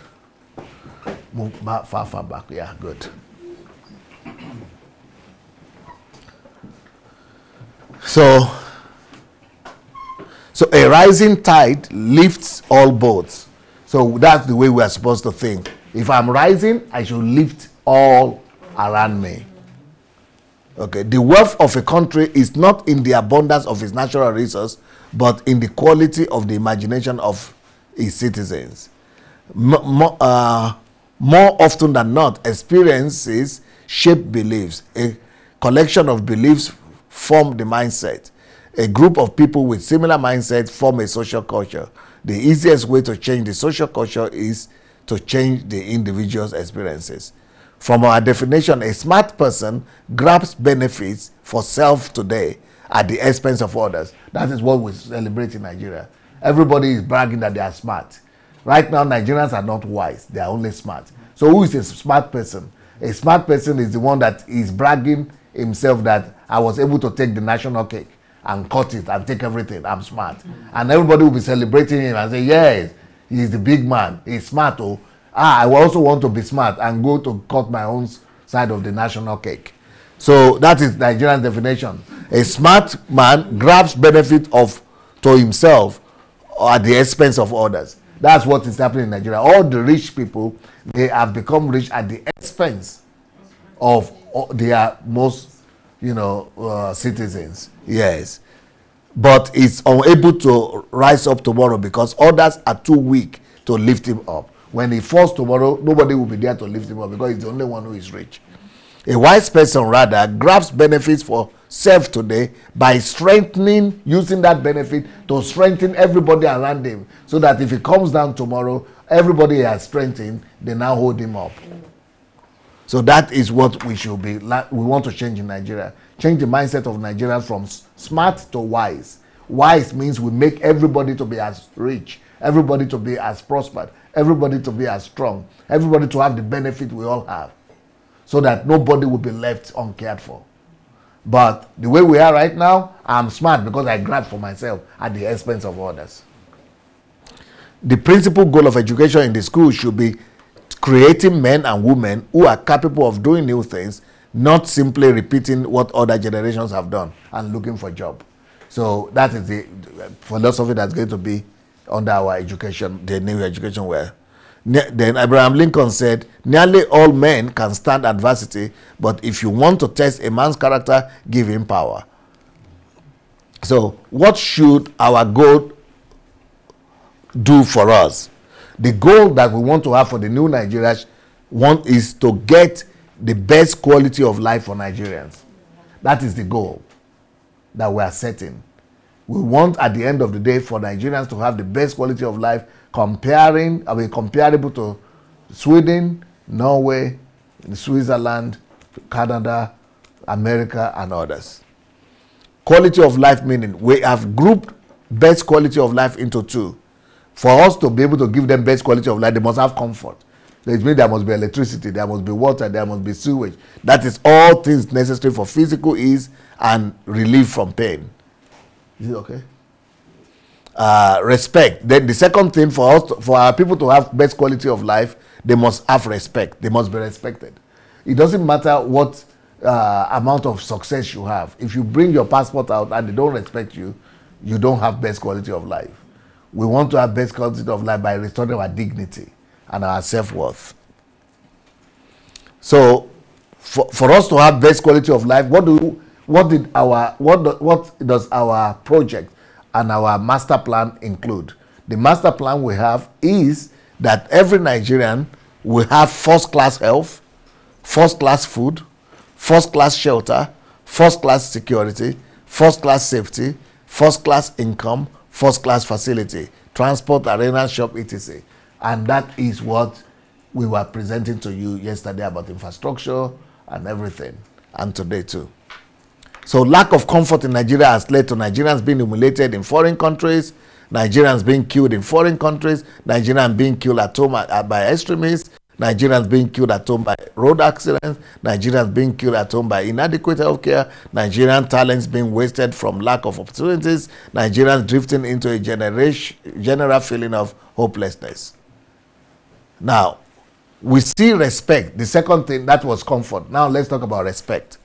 Why do we need to gain respect for every Nigerian? We see respect for a person like a stool with 3 legs. Individual leg, country leg, race leg. Each leg is 1/3. The 3 legs are needed for full respect for a person. You will understand it now. See this chair? You see this stool? Okay. For this stool to stand, the 3 legs must stand. So the respect comes to an individual because of the country it comes from. If somebody is a citizen of America now, is he respected? Yes. Automatically is respected because he's an American. If somebody comes from Nigeria now, is he respected? No, because of the country. But if that same Nigerian citizen will go to America and get their passport and become an American, it becomes respected. Yes. You see, country where you come from plays a big role in either you are going to be respected or not. Then race. Your race also plays, in this world that we are living in, your race plays a role, either you are going to be respected or not. Then your individual success, individual achievements. So these are what each of these legs mean. Individual, respect earned by individual achievement. That is your country, respect earned by the exploits of your country. Race, respect earned by the reputation of your race. What does this two look like for every Nigerian today? Let's look at the way we are today. You know, there are supposed to be 3. Where is country? No respect. Where is race? No respect. Do they respect the black race? No. Do they respect the country? No. That's why Nigeria has the most populous race, black race in the world. Every 5th or 6th person, black person is a Nigerian. It means that if we could restore respect back to Nigeria, Nigeria and Nigerians will restore respect back to black race. Even right now, if you go to, let's say, Ghana, or you go to South Africa, and you make South Africa, and South Africans already have, South Africa right now is in the top 15 countries in the world. But despite that, black people are not being respected because they know that it's white people who built it, and then, you know, it's too small. It doesn't control large percentage of black population in the world. So, like, let's say Botswana right now. Botswana right now has one of the highest standard of living in the world, higher than 70% of European countries.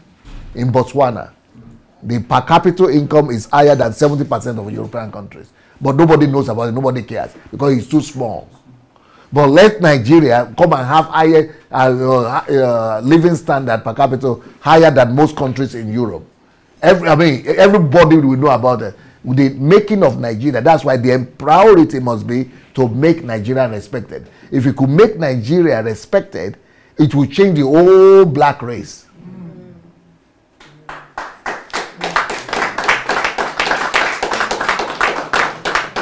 So when we are talking about Nigeria, we are not just talking about Nigeria. We are talking about Africa, but we are not just talking about Africa. We are talking about all black race in the world, because it is the most populous black population in the whole world. If we could restore dignity, respect back, and they have highest living standard as a black country, all black nations are restored. So when we are talking about Nigeria, if you are not a Nigerian here, know what we are talking. Please hear me. It concerns all of you. And some people used to challenge me. Why do you always talk only about Nigeria? Why do you always talk only about Nigeria? Because I know the position. Every sixth black man is a Nigerian.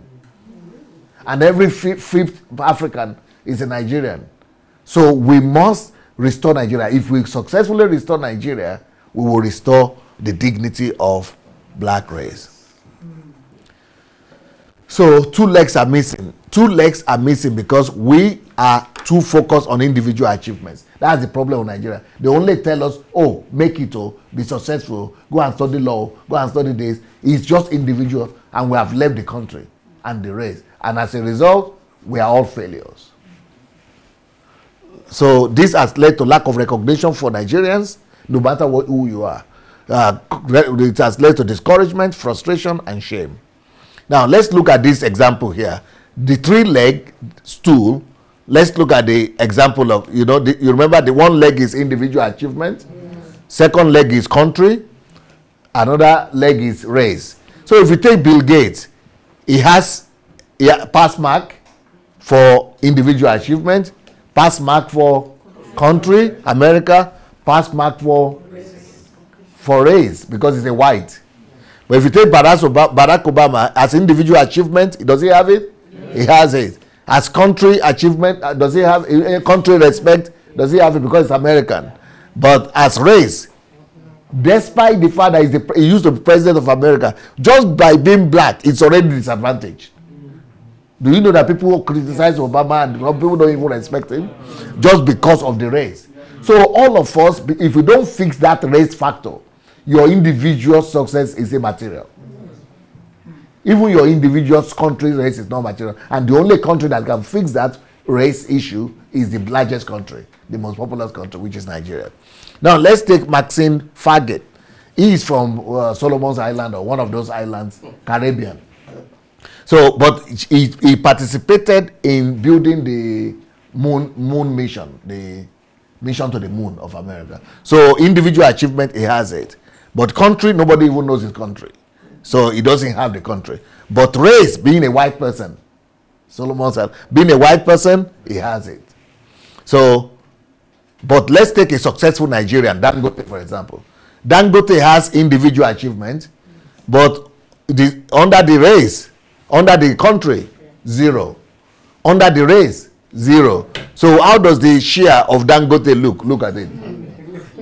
So any one of us, no matter how we struggle, we can struggle. The best we will get will be here. You only have 1-legged respect. Because so that's why we must restore our Nigeria, which will affect their black race, and restore the black race. Are you people following me? Yes. But let's take an homeless European, homeless Norwegian, or homeless British. He doesn't have, he's a failure individually. He doesn't have individual achievement. But just because he's a white man, he's already respected. He's already having some honor.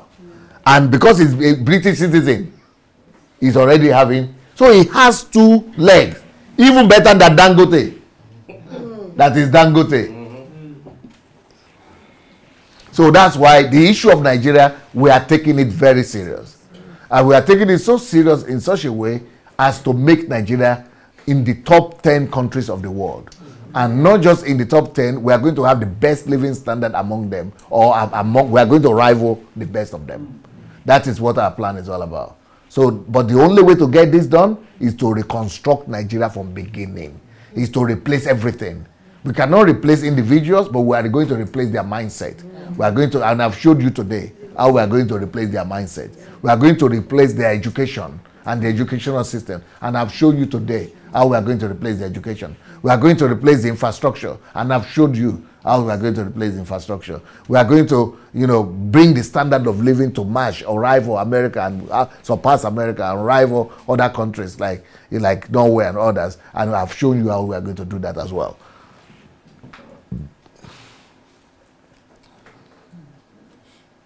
You already got this, right? Yes.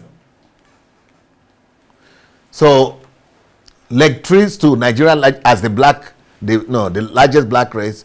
If the black country, if we fix Nigeria, we fix the black race. That's what we're trying to say. So, sorry. So that is here. If let's say a Nigerian citizen, somebody, if we fix the country of Nigeria, it will definitely affect the race, the black race. So that's what I'm saying here. Let's say we fix Nigeria. That's the importance of Nigeria. It will give us 1, 2. Every black man will be affected because we fix Nigeria. And then the individual success will now be dependent on individual.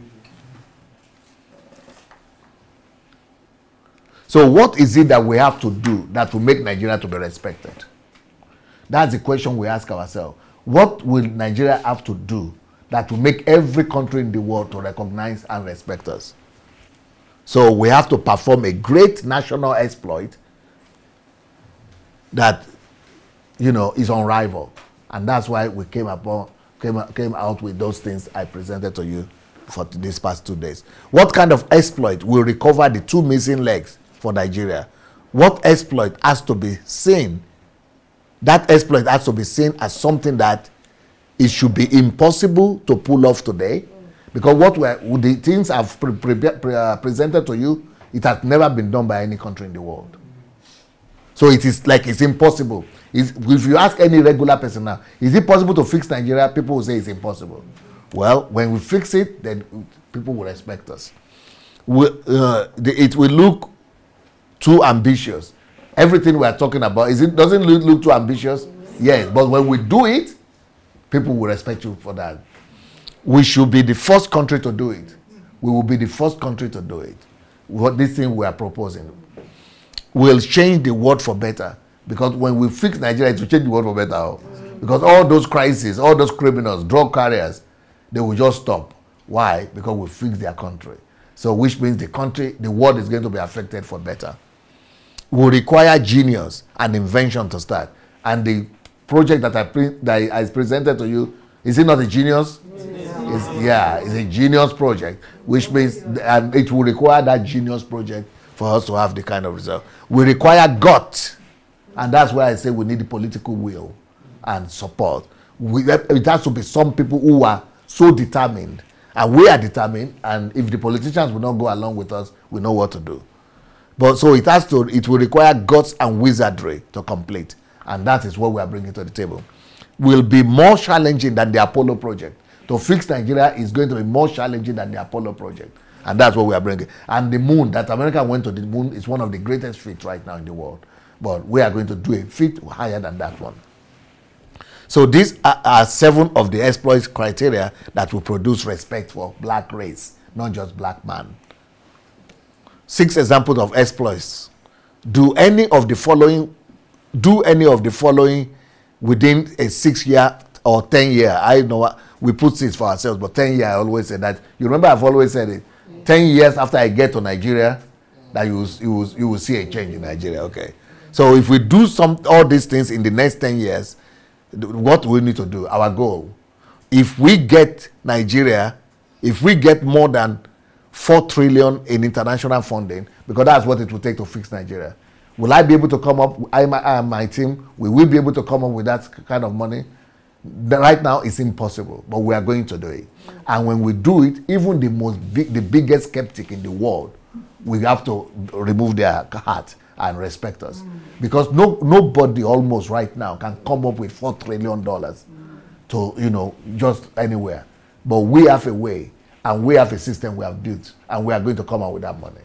And Nigerian government will not need to come out with it. I and my team and my other people that are working with me, we are going to resolve that problem for Nigeria.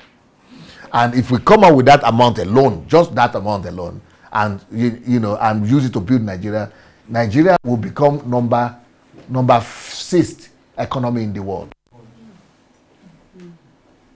Because not all the top countries, the top 10 countries in the world, many of them have less than 4 trillion.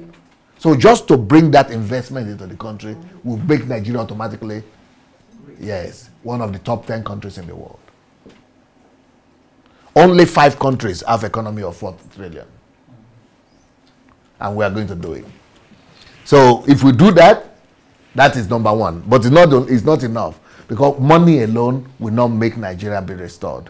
If we don't change the mindset of Nigerians, we will still remain poor, even though we have money. Just like Dubai or Arab countries. They have money more than anybody else, but they are still developing countries. But we don't want to make that mistake. We want to, for that to happen, for that not to happen, we need to change Nigerian mindset as well. So get current. So that's number one problem we have to resolve, and we are working on it, and it's working for us. Number 2 problem we have to resolve: get current Nigerian political leaders to commit to any of the below. That is my biggest challenge. To get the political elite of Nigeria to buy into this. But if they don't, we will come up with an answer. Yes. Turn 70. The next thing we have to do, which is one of our biggest challenges, is to come up with a system and a strategy of how to turn 76 million Nigerians who cannot read and write into intellects and intellectuals. But we have already done, we already saw that system that we are going to use to do that. In 3-4 years, in less than 10 years, we are going to make all of Nigeria literate. We already have strategy for this. We already have a system for it. Then the next thing we have to do, transform the mindset of most Nigeria from smart to wise. Now one of the things we are going to be teaching in that system. So we already have a system for this also. So we are not afraid. Those ones are already. All things here, we've already solved them.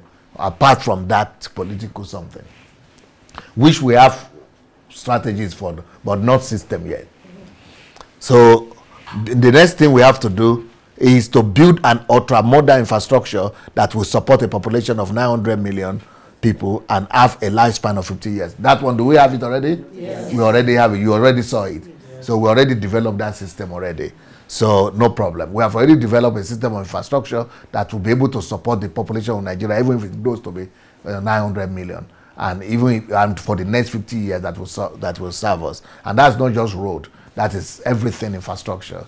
That is telephone, that's telecommunication, that is internet, that is electricity, that is water supply, that is sewage, that is road, that is railway, that's everything. Okay, replace Nigeria's 400 billion GDP economy with an economy of 4 trillion.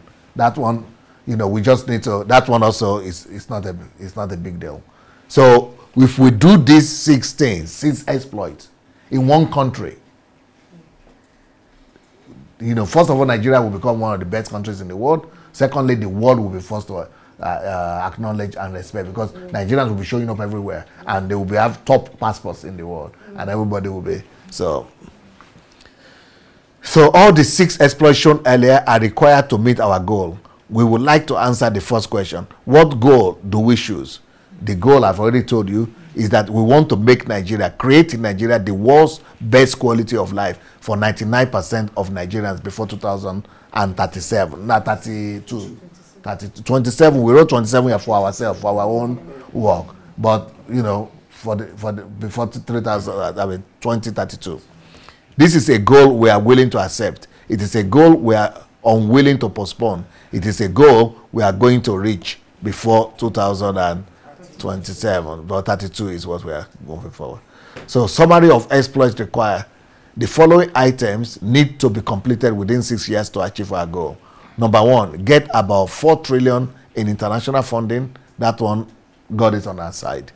Get current Nigerian leaders to commit to all the items below. That one, we need God to help us. Otherwise, we have to do it in another way, which is not going to be pretty.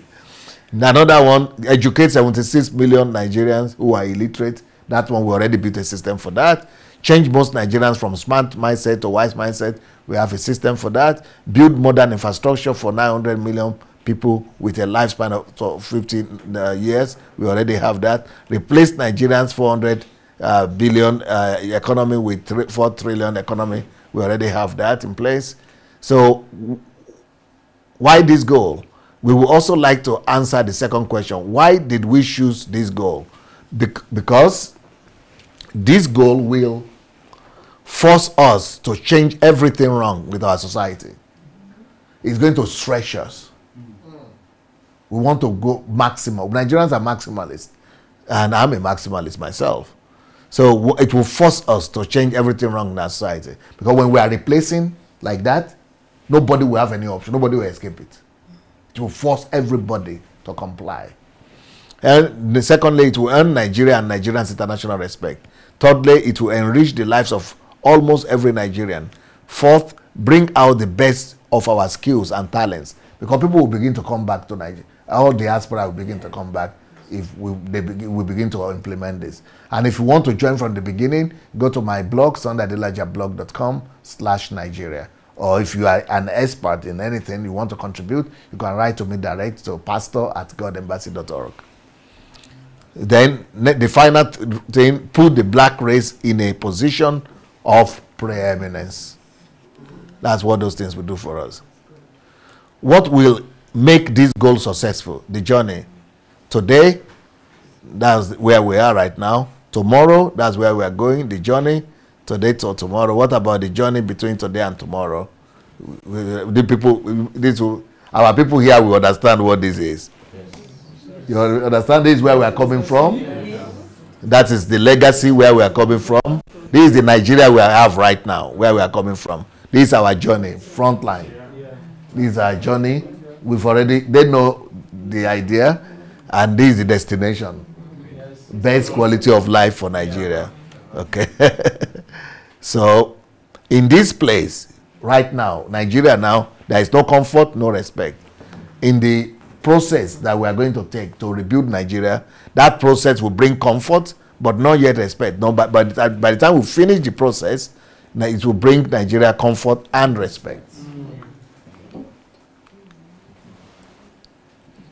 The type of journey we choose will determine if we ever get to the destination, how fast we get to the destination, how easy to get returns on investment. This means we have also chosen best comfort for the journey. This means every Nigerian working on this project will have first-class comfort starting on day one with the project with regards to accommodation, food, health, pay. So we are taking responsibility for, we need 250,000 Nigerians to volunteer. They are going to be paid. They are going to have the best of these things. But we want to move them from Europe, not just Nigerians, anybody that wants to help us build great Nigeria. So I myself, I want to take 2,000 people. What the strategy is that we meet in one place, either in North America, or in Europe. Then we all move, like at least 2,000 people to Nigeria to start the project, and the work will begin in earnest. Every Nigerian laborer or professional on the project will taste the destination while on the journey. Because even people in Nigeria who will be working there, they will be seeing the future, why they are constructing it. Become advocates for the project, and when they are seeing the new country that we want to build, they will begin to talk about it. Partake in improving the destination. Fight to keep the project alive, because they will see what is coming. Fight to make the project successful. A delightful project experience is the only way to guarantee that the project is completed successfully and on time. What goal did we choose? We already had it, right? Create the world's best quality of life for 99% of Nigerians. Why did we choose this goal? Answer: because it will provide the comfort and respect Nigeria needs. And if we fix Nigeria, we are going to fix the black race. What will make this goal successful? Succeed by providing when we provide the best quality of life during experience during the project, not at the end, but even from the beginning. Everybody that people will see the future from the beginning. Let us preview model 2 to 5. No, don't worry about this.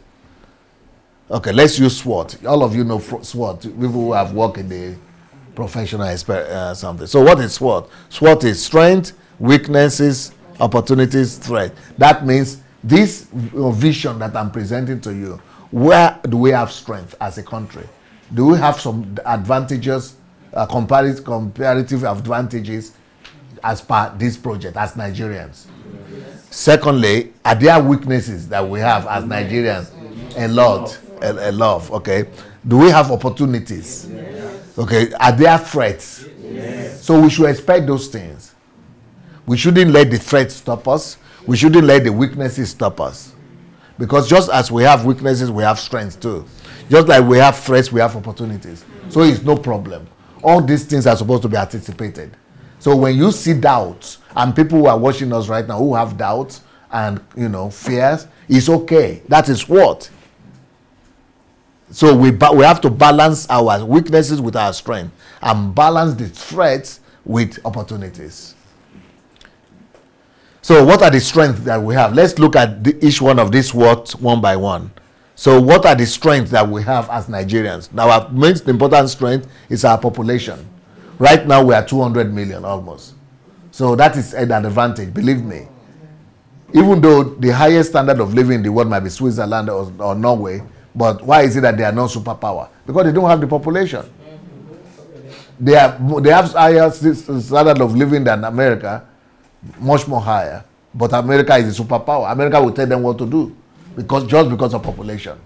So one of the biggest things that we have going for us is the population. The only reason why China is so relevant is not because they have higher standard of living. No, they have one of the lowest standard of living in the world. But their population make them superpower. So the fact that we have 200 million, guys, don't take it for granted. And that's why I will fight against any division of Nigeria. While I'm alive, Nigeria is not going to divide. I'm going to fight against any secession from Nigeria with everything we've got. Because we need to keep our strength. That is our only advantage. Not only, at least. The only obvious advantage we have. We are not getting ready to lose it. So what are the other strengths that we have? So this is the only one everybody will agree on. But the other ones we just manage to make it strength. So the greatest strength that's obvious that we have is the population. The other strength we have is the nation wants change. And we could convert that to a strength, yeah. Then the next one is large number of experts abroad. That's also a strength. But many of them might not be willing to come back, but at least we have them. The next strength we have is high capacity and ability for stress and endurance. Nigerians have suffered, and suffering has become part and parcel of our lifestyle. So we can convert that one also, one way or the other, into strength. Then the frustrated population, hopeful, we will convert that frustration to hopeful, to hope, because they are suffering and smiling. So that is hopeful population now. You see, out of all the strength that we could gather, only one is obvious. The other one is just pash. So that's why the only one we have. We are not getting ready to lose it. So what are our weaknesses as a country? Oh, we have many of them. Number one weakness is we don't have infrastructure. It's not just crumbling. We don't have it. Number two problem we have is that Nigeria is a poor country. Now, for a lot of people, that would be nonsense. How can you say Nigeria is a poor country? No, we are not poor. Nigeria is a rich country. One day I said that in one of my programs, that Nigeria is a poor country. He doesn't know anything. How can you say Nigeria is a poor country? These people serve. You have stayed abroad for too long. How can you say Nigeria is a poor country? You don't know anything. You are just opening your mouth and just talking anyhow. That's what they are telling me. All kinds of comments. And I said, you don't even give me benefit of it now. Maybe I know something that you don't know. Just because he has been hearing that from the day he was born, that Nigeria is a rich country. We have potentials, but potential is not yet wealth. We only have potential, but we are a very poor country right now. One of the biggest problems we have in this project is that we are too small. Our GDP is too small. Our economy is too small.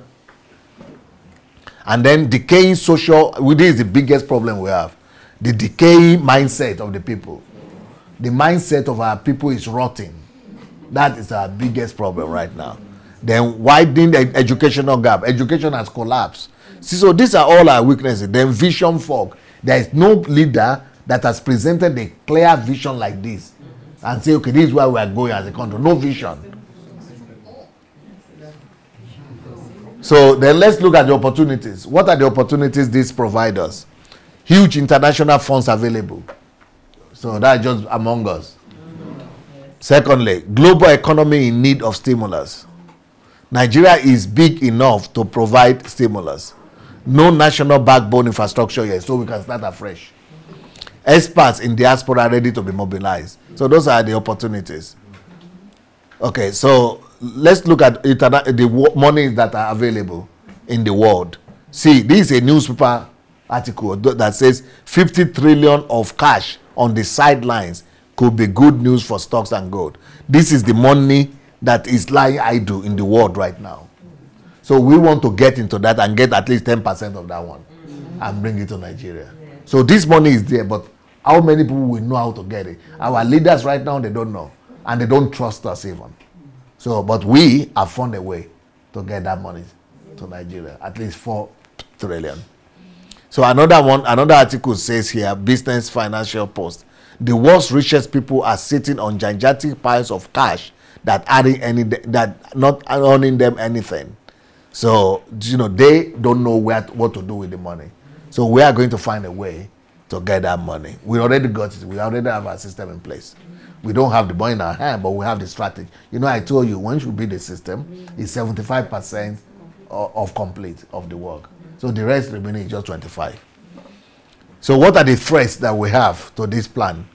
Investor stampede, because we are anticipating that too many people will come. But Nigerians will be coming back, foreigners will be coming to, we will be able to manage that. And especially money.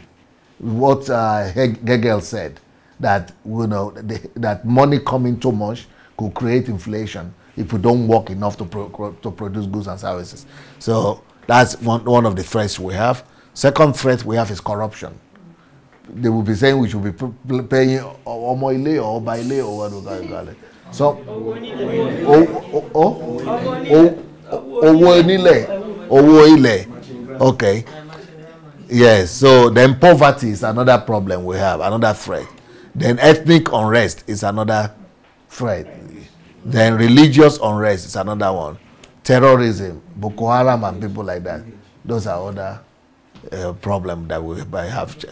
So, but what are the economic plan that we have right now? So right now, let's say the project starts 2020. We are starting with a population of 206 million. Our GDP is, let's say, like now 400 something. But where we are going is 4 trillion. Population, by the time we finish, our population will be almost 300 million. By the year 32, that's when we want to finish the project. GDP per nominal in Nigeria right now is about 2,000. We want to take it to 21,000 GDP per every Nigerian per capita, to have 21,000 a year income instead of 2,000. Then per PPP, GDP per PPP is right now in Nigeria 4,000. We want to make it 60,000 by the end of this project, by 2032. Average growth income, average growth rate for Nigeria, average growth rate of the economy of Nigeria. I mean, not the economy. Sorry, what's this? Average growth rate is not. Sorry, it's not four. Is 2.42. Sorry, this is supposed to be 2.42. It says 24.2. It's a mistake.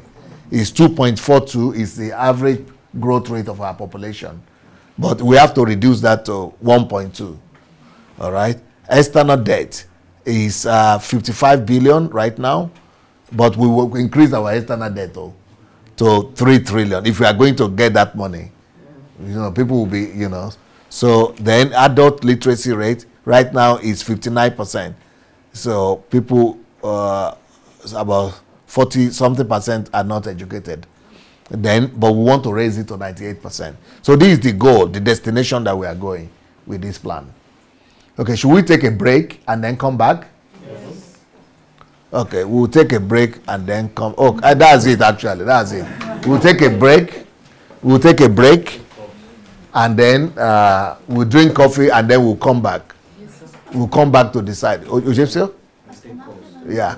So we'll take a break. We'll come back, guys. So we want to, and we will be receiving calls. We'll be receiving calls. We want you to call in and let's discuss this thing that you have heard and everything you have learned from HMT. We're coming back in the next 10-15 minutes. Peace.